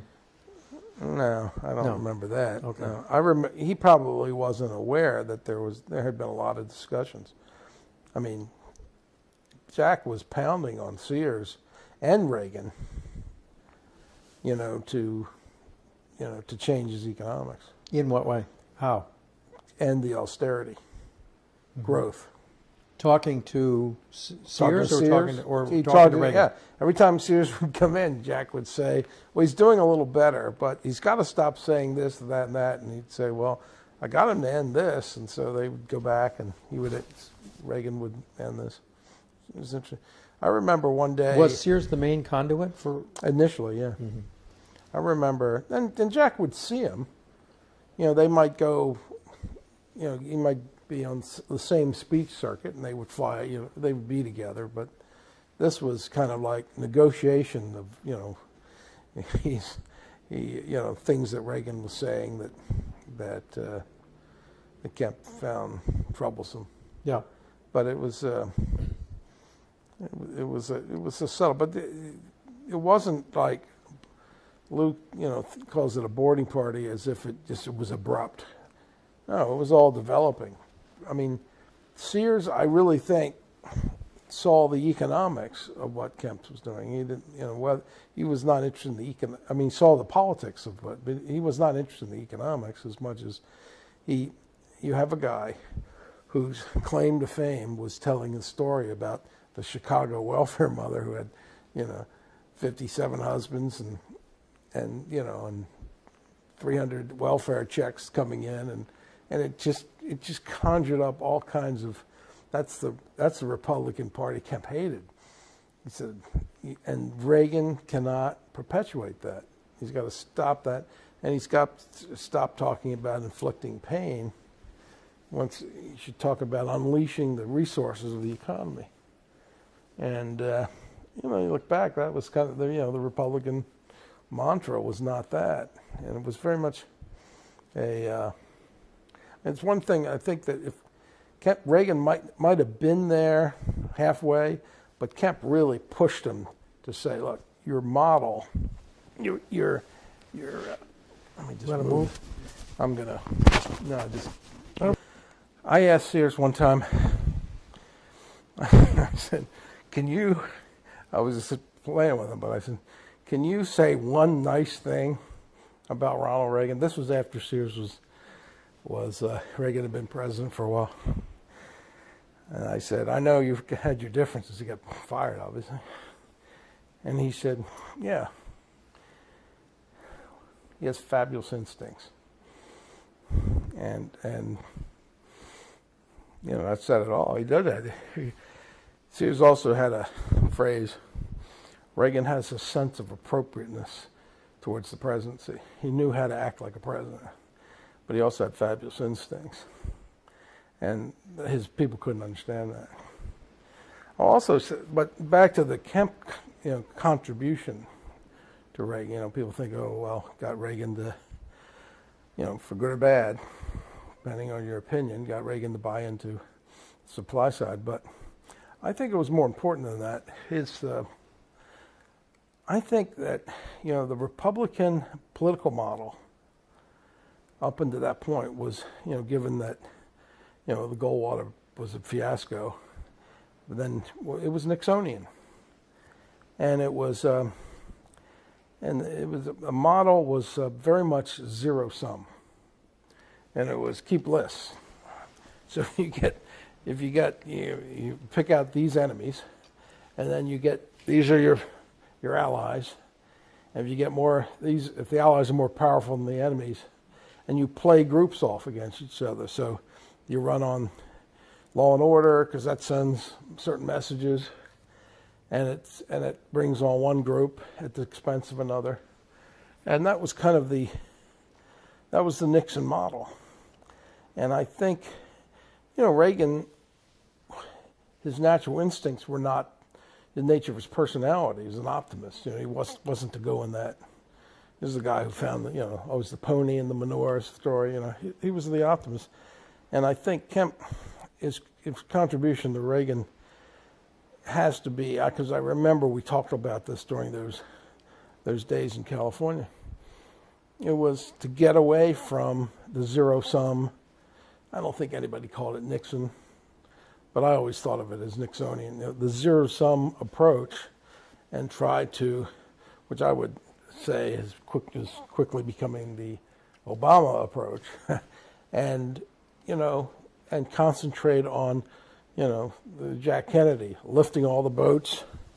You're the inclusive one, and so you can argue the merits of urban enterprise zones, but it's important to have an urban plan. You don't just say, oh, I represent only one part of the country and now we have a slight majority. You represent everyone, and I think that was his contribution, and he pounded that. We all did with Reagan. That was a big emphasis to pull him back. And I think if you look at, I don't think he was sitting there saying, oh, you've got to agree to this particular tax plan, although he would prefer it was his. But it's a mindset that you stop. I always call it by stop the welfare queen talk and go into that. And that was a big part of Kemp's contribution. Kemp had great instincts too. Kemp had great instincts on that, and Reagan wasn't quite there. He had done all those, he had run before, and he was playing to, the conservative side of the Republican Party, and Kemp, I think, helped him come up with a much more inclusive, optimistic scenario that would include the whole party and eventually the whole country. And Reagan, you could see, was buying into that, and that was part of the Sears discussions in those primary days of getting Sears, of convincing Sears, who was then had enormous power, and then eventually convincing Reagan. There were times when Sherry can give you the dates, but there were times when Jack and Reagan would fly together, and Jack would pound on. This is afterwards, but it was constantly emphasized. During the '80 campaign? after the convention? Yeah, they were just, I just remember the times, because we would war game those times. If it wouldn't be the whole time, but, they'd say, well, they're going to bring me in for 20 minutes, on the flight. We'd war game what he would say. That was always a favorite word of the supply side. Hey, we got a war game in this meeting, I don't know why that phrase was apropos, but there was one other thing I thought about during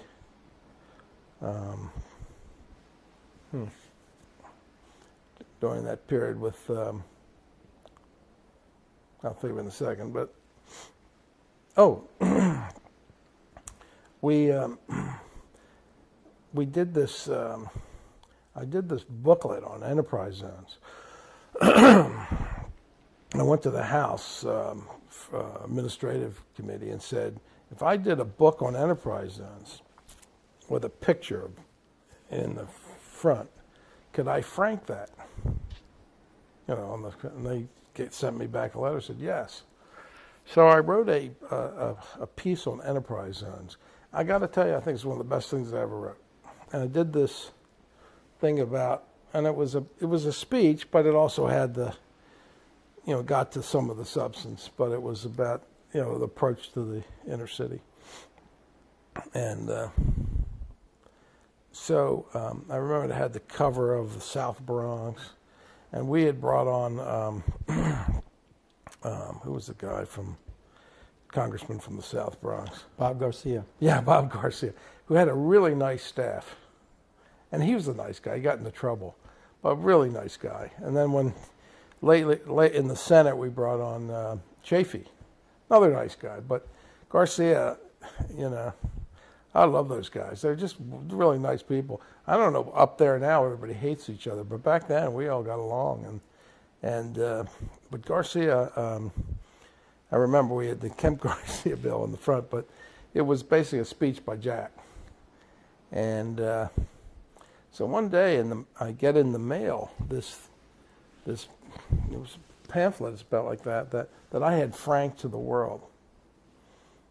I said, can we do that? And they said, sure. It's a policy speech. Send it out. So I get this thing in the mail that, one of the mail people brought in, said, oh, you find this interesting? It's from Reagan.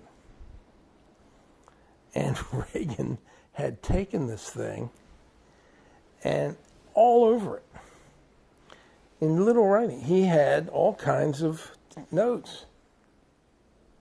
And they were very, very specific to the point. You have it?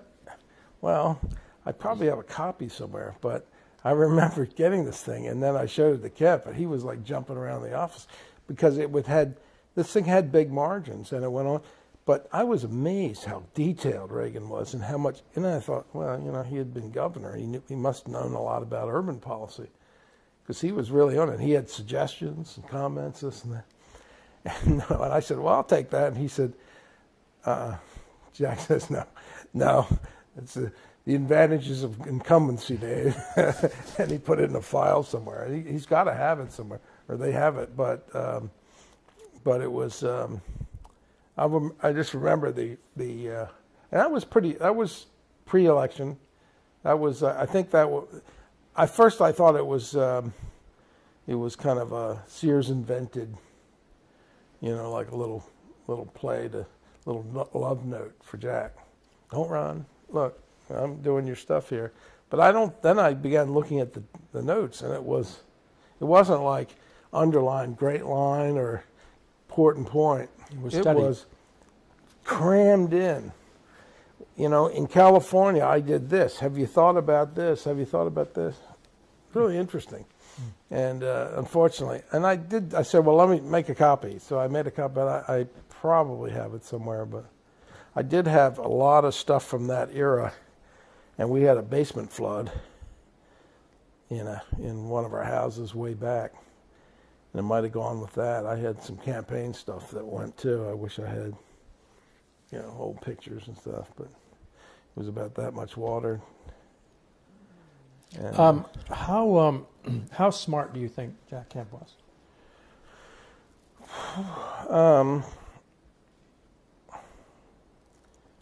scale of 1 to 10, 8.5. 9.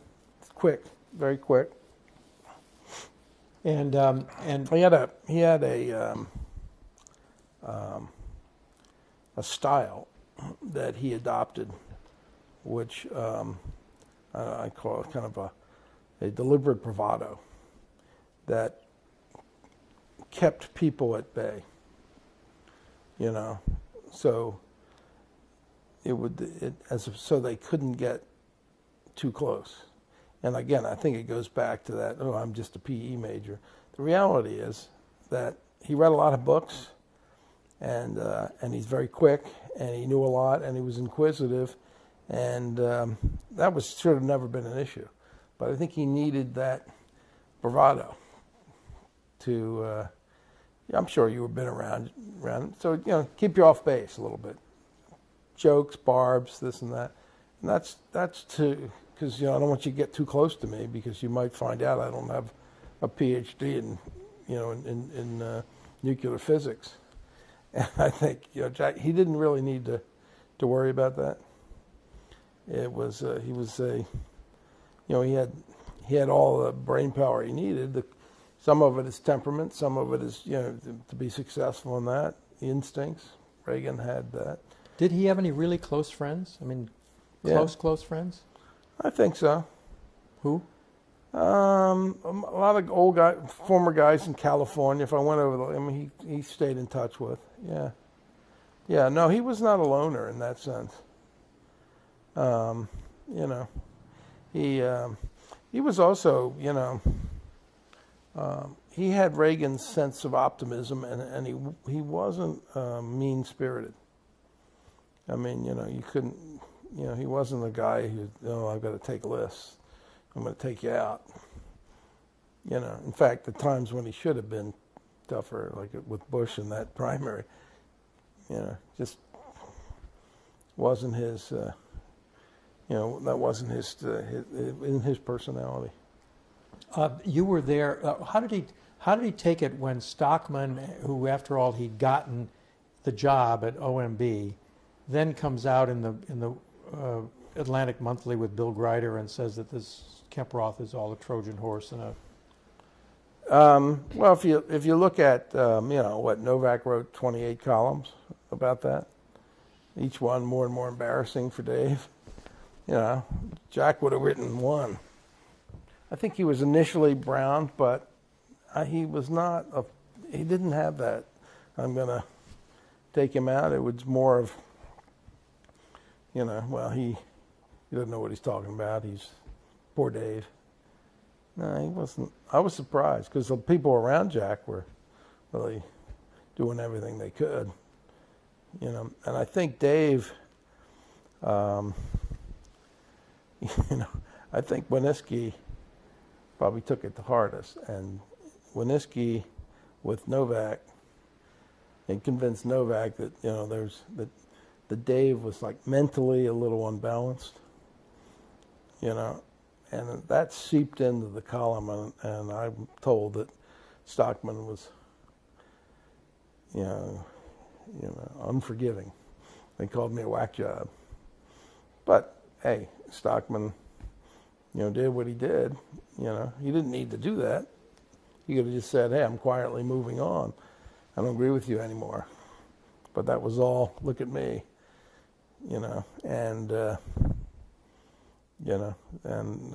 I think a lot of the payback was Jude. So I'm sure there were others too.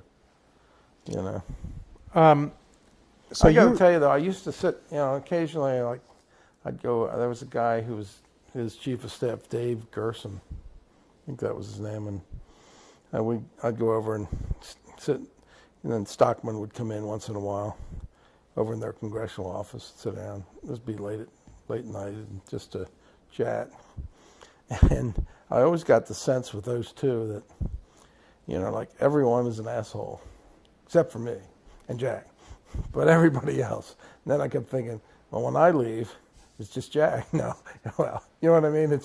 It's like, that was their approach. That was Dave. It was all, these are all idiots.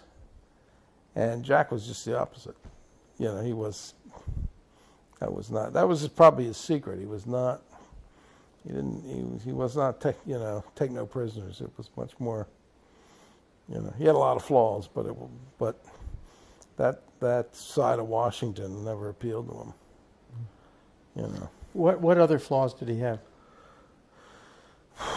Well, I think, you know, the biggest was just, I thought, lack of confidence, which caused him to keep people, you know, it's almost like a subtle campaign to avoid success. You know, that they could, I mean, he literally could have had it all. I mean, it's, you know, it was there. I mean, he had to manage his relationship with Reagan early on, and when he spilled his, you know, Sears was setting him up as chairman, you know, setting him up to be as close as can be, and he blew it. And then so that was his moment to be whispering in the ear, because Reagan said, I buy the politics of inclusion. I buy this, where he's going. And he had that chance. Right. Just a few more things. After Reagan gets into office, and they pass Kemp-Roth, I mean, which you can talk about the process if you want to, but then they they passed a lot of other junk too. I mean, yeah. that was in the bill that mm-hmm. Jack at the time was distressed about. 1053 and all that stuff. Tefra, was it? Erda was the first one. Yeah, what was it? And then Tefra was 82. Yeah. 82. Where they pulled some of that back, all the Charles Walker stuff, the Chamber of Commerce stuff.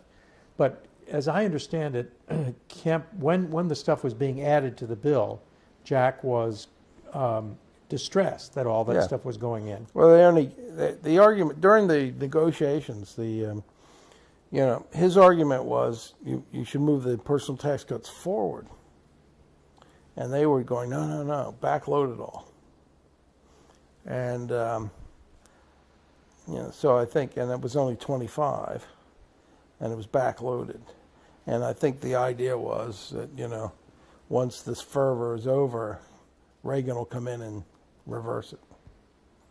And so it'll never go through. It'll go through, but you might get the first 5, and then after that, Reagan would reverse it.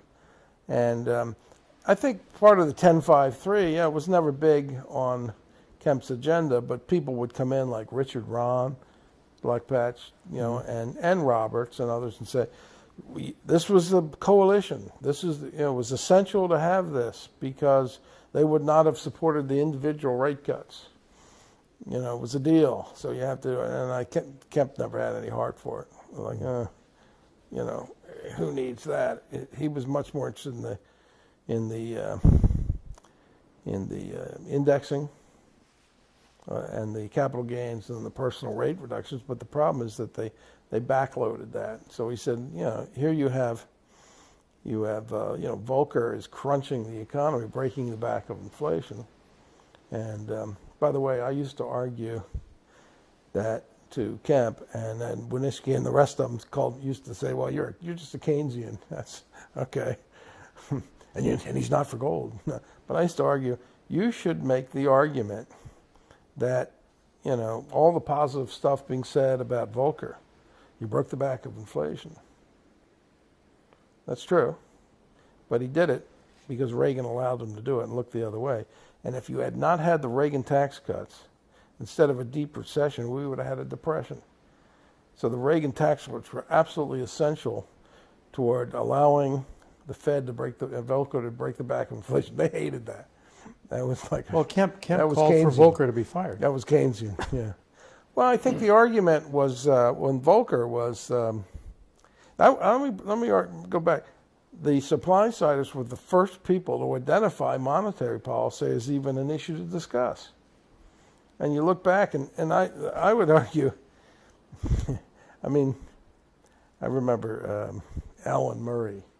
at the Wall Street Journal. He's going to write a book on, I can't remember, on the supply side. So I said, look, you can write all kinds of books you can write, but I said the most interesting thing, if I were writing a book, is how a bunch of guys, a backbencher in Congress, a football player, plus all these eccentric people, how did they pull this off? That's the interesting thing.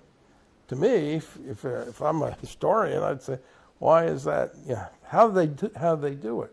What's the nature of that? And of course, he never bought it. He just wrote what you would expect, and it never went anywhere. But I said, these guys. I mean, when you look at it today, people back then, we had to explain what the concept of a marginal tax rate was, and that was part of those papers that I rewrote with Winitsky.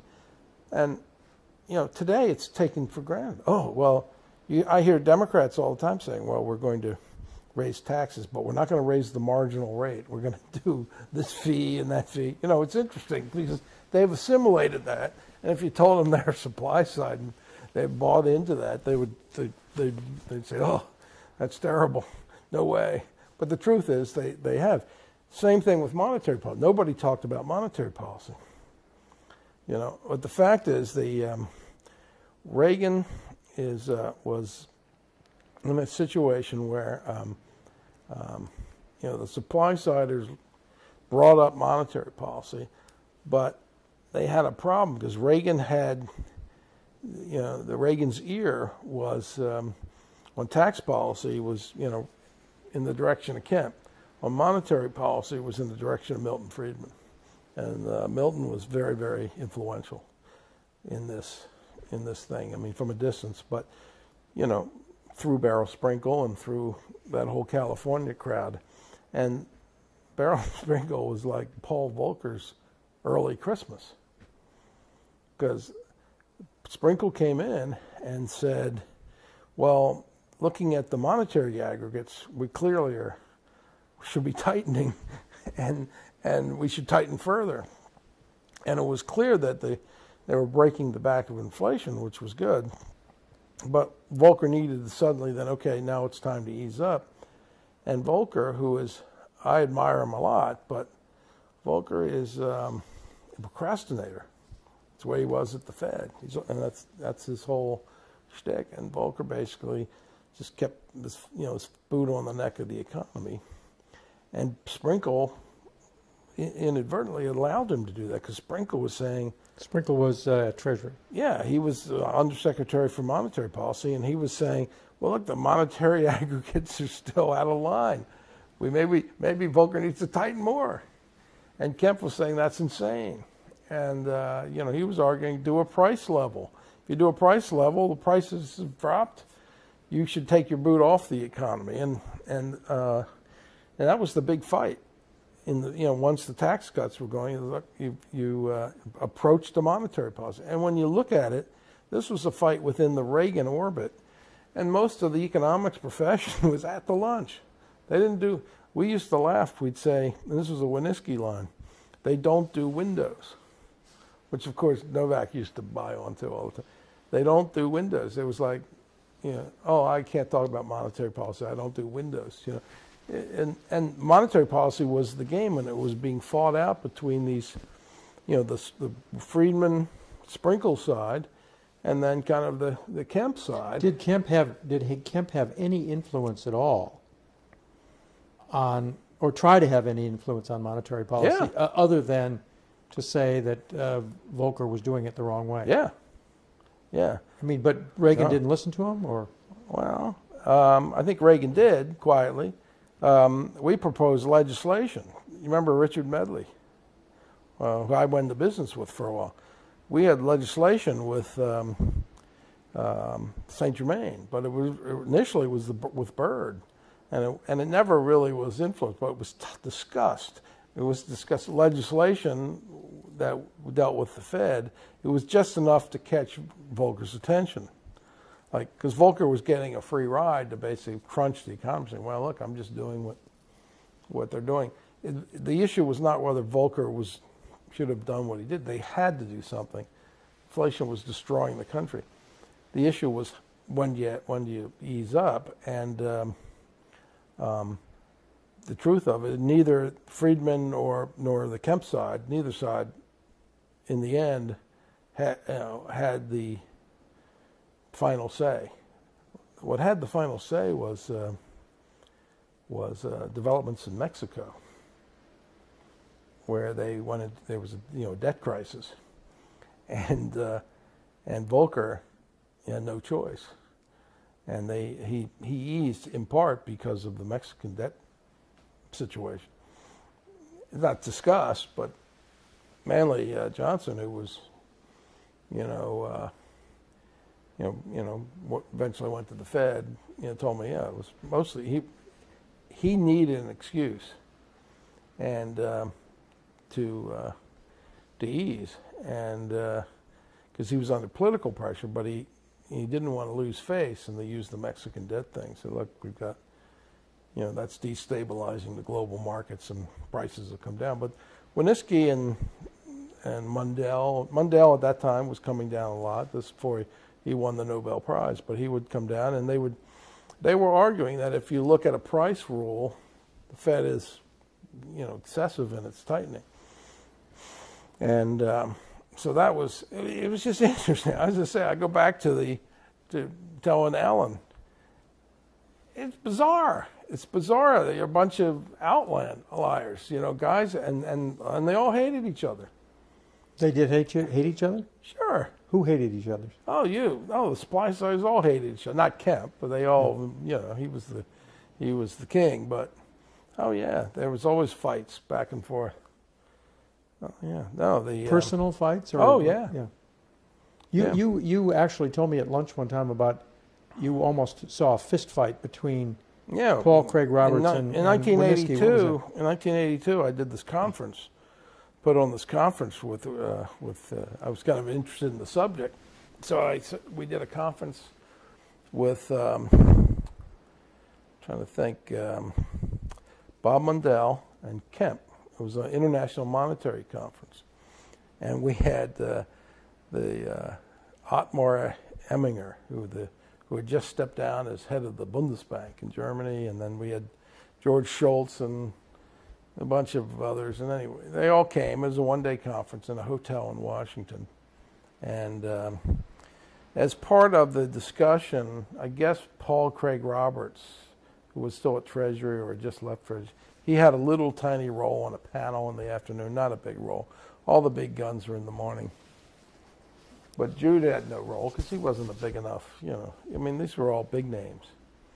And they talked about, it's a little green book. I have it in my office. It's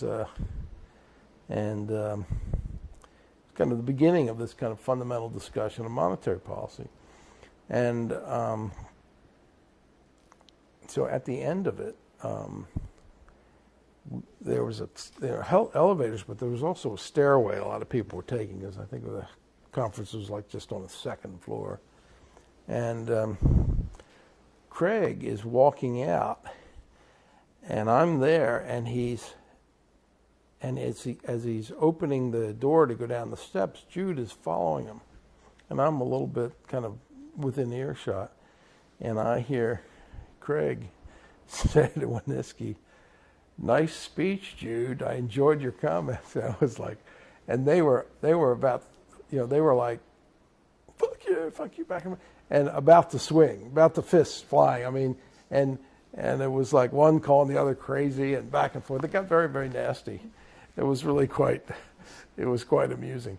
And but Art and Winooski were going to go into business, then they weren't, and it was a lot of tension back and forth. And there's they were all. It's like a little bit like the Beatles. You say, why did the Beatles break up? Why? Well, Yoko Ono, but really money, right? At the end of the day, money. So they were all saying, I'm going to, I had a bigger consulting firm this, and I had this and that. And if he's taking too much credit. But the reality was, I say, it's an interesting period because these are very unusual, exotic figures, some of them, who, were, had influence. I mean, look at Mundell. Not only was he right there in this kind of big monetary discussion, then he goes off. I mean, you've met Mundell. I've never met him. Oh, you'd be shocked. Then he goes off and he charts, because you don't want to talk about this now. He sets up the theoretical framework for European monetary union and the introduction of the euro, and they follow it. I mean, he had won the Nobel Prize on this, Then he's now spent the last 5 years in China. He's advisor to the central bank. It's like, it's an odd collection of. Do you think that that Reaganomics and the whole supply side revolution, one, was a success, and two, is the appropriate economic formula for sort of all time? Well, first question, yes, I think it was a success, and I think you can. I don't sell it the way like Winitsky or some of the others would say. Oh, tax cutting is the only thing that matters. I mean, I kind of buy. I remember listening to Greenspan once at breakfast, and we were talking about Reagan, and he said he thought Reagan's tax cuts were important in turning around the economy, but he said just as important, or even more important, he thought was Reagan firing the air traffic controllers, because he said, I had a lot of corporate CEO types as clients during his consulting firm, and he said at that point, up until that point, there could be no labor reform. It was just unthought of, because the understanding would be there'd be a major strike and potentially a national strike. So here you have Reagan firing a union, and everybody was waiting for a national strike, like a Teamster shutdown of the entire transportation system, and it never happened. And that was kind of a tip-off to every CEO in the country that they could now take on these bloated dinosaurs that were being laughed at the time, the American corporate scene. And if you recall back then, people said, oh, the model was Germany and Japan. America's gone. Their corporate side is a joke. So it was like, no, we're going to restructure. It was a massive restructuring through 2 decades. And I think that was, so Greenspan's argument, in part was that gesture by Reagan. And he said, which everybody was against in the administration. I know Nofziger was, but he said, no. We're not going to have the system held hostage. And that's against the law. Here's the legal document where they've signed, they agreed to. No strike. So, but I look at it this way. You go back and you say, was it sustainable to have massive bracket creep in that? So you have middle class people paying 50, 60, 70% tax rate? No. But I think, the supply siders, if they made a mistake, they really have lost the battle, the PR battle, and won the war in a lot of respects. The PR battle, if you mention supplies, people, that failed. But then when you say, okay, but then you talk about the substance of, well, then why didn't the President of the United States, a liberal Democrat, why didn't he to retract the Bush tax cuts last year? Oh, well, that would be a huge disincentive, a terrible thing to do with a weakened economy. Well, if tax rates don't affect economic activity, then why would he care? He would say, well, it doesn't affect economic activity. And it's a tiny amount. I mean, these guys have had an effect. Their problem was they became too zealous in attributing it all to tax cuts. The economy is much more complicated than they realize, and so, they're now like the Republicans now are looking at it as, we can pull out of this situation we have here, through some tax gimmicks. Well, that's not going to happen. I mean, maybe they'd be helpful. Maybe a tax reform would be helpful. But we were talking about it at lunch. When you have a series of bubbles in a world economy that that have to be dealt with, and you have asset prices across the board at unrealistically high levels that are being propped up, it doesn't matter what the tax level is. I mean, there are more fundamental issues at work here, and so I think that's, but I look back and I say, I think that historians will look back and say, somebody will write a great book about the crackpots they call it crackpots, who had an influence. Yeah, they were wrong on certain things, they were extreme in certain things, and they argued this and that. But the reality is that, Art Laffer makes a simple point. At some level of taxation, the economy becomes highly inefficient. People don't work if they pay 100% to the government. A few might, Warren Buffett might. Oh no, he won't actually. He hasn't offered up he was given the opportunity, right, to write a check, but he won't do it. So, people want to, there's some level of efficiency within the tax system, some rate that's an equilibrium rate where the system is efficient, because people will pay a certain amount of taxes, and then above that, they look for shelters. So you can have a higher tax rate, but be assured they'll get the shelters. As long as we have Congress, they will get the shelters. So what is that rate? Why not eliminate the shelters and find that rate, and have it, have it for the rich, but find that rate where they're not going to figure out how to get out of it. And that they should do it with the corporate side. If GE's not paying anything, well, somebody else is paying the full rate. That's outrageous, and some other company. And so I think the Republican or the supply siders introduced that. And then when they went into the tax reform stuff in '86, I think that was a pretty powerful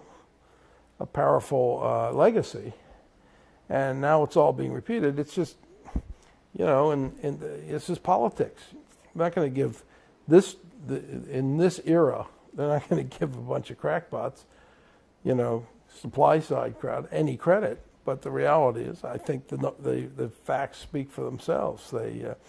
They were in the game when most people were out of it, both in monetary and fiscal policy, and they made a lot of mistakes. But I think we've covered it. Is there anything else that you think ought to be said? Not really.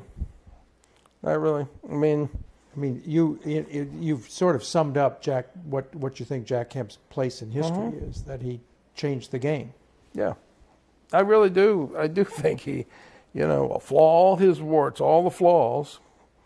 I used to argue, before he died, I remember we were talking, he was, one day, it was like maybe a year before he was, I think a little bit, we were talking in general, and he was saying how, I remember he said, it's really strange. He said, I've had a lot of different people work for me. He said, there are people I thought would be wildly successful once they left me and weren't.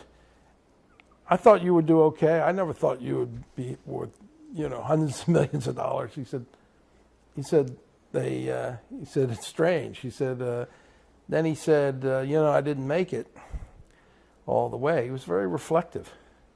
And he said, I said to him, well, you got to figure all the people who've come through Capitol Hill from the 1971 on. I used this phrase. I said, I can't imagine that, like on both sides of the aisle, most of them would give a left nut to have had 1/10 of the influence you've had in terms of, just the discussion. and I mean, Bruce Bartlett says that he is the most influential Republican of the 20th century who was not president. I think you could, you can make that argument. It was look at it this way. We're going to see a campaign now in which on on tax policy, both parties are going to talk about tax reform, broadening the base, eliminating shelters, dropping the rates, both corporate and individual. Now, that would have never been, in 1975, nobody would have been, it was like, what? Why would we do that? Particularly in the Democratic Party. The Democratic Party said, why would we do that? That's absurd. That's not a, Well, actually, the two Democrats did it before Kemp did it, actually. Yeah. Yeah. I mean, that's, that's why I have a soft spot for Clinton. I love Bill Bradley. I worked on his presidential campaign. Bradley saw it, tax reform. It's the way to go. And I think that Clinton, he raised marginal rates. He dropped the capital gains rate. He didn't need to sign all that stuff. He could have, he knew what was going on. Dropped the capital gains rate, and he had a big dot-com explosion.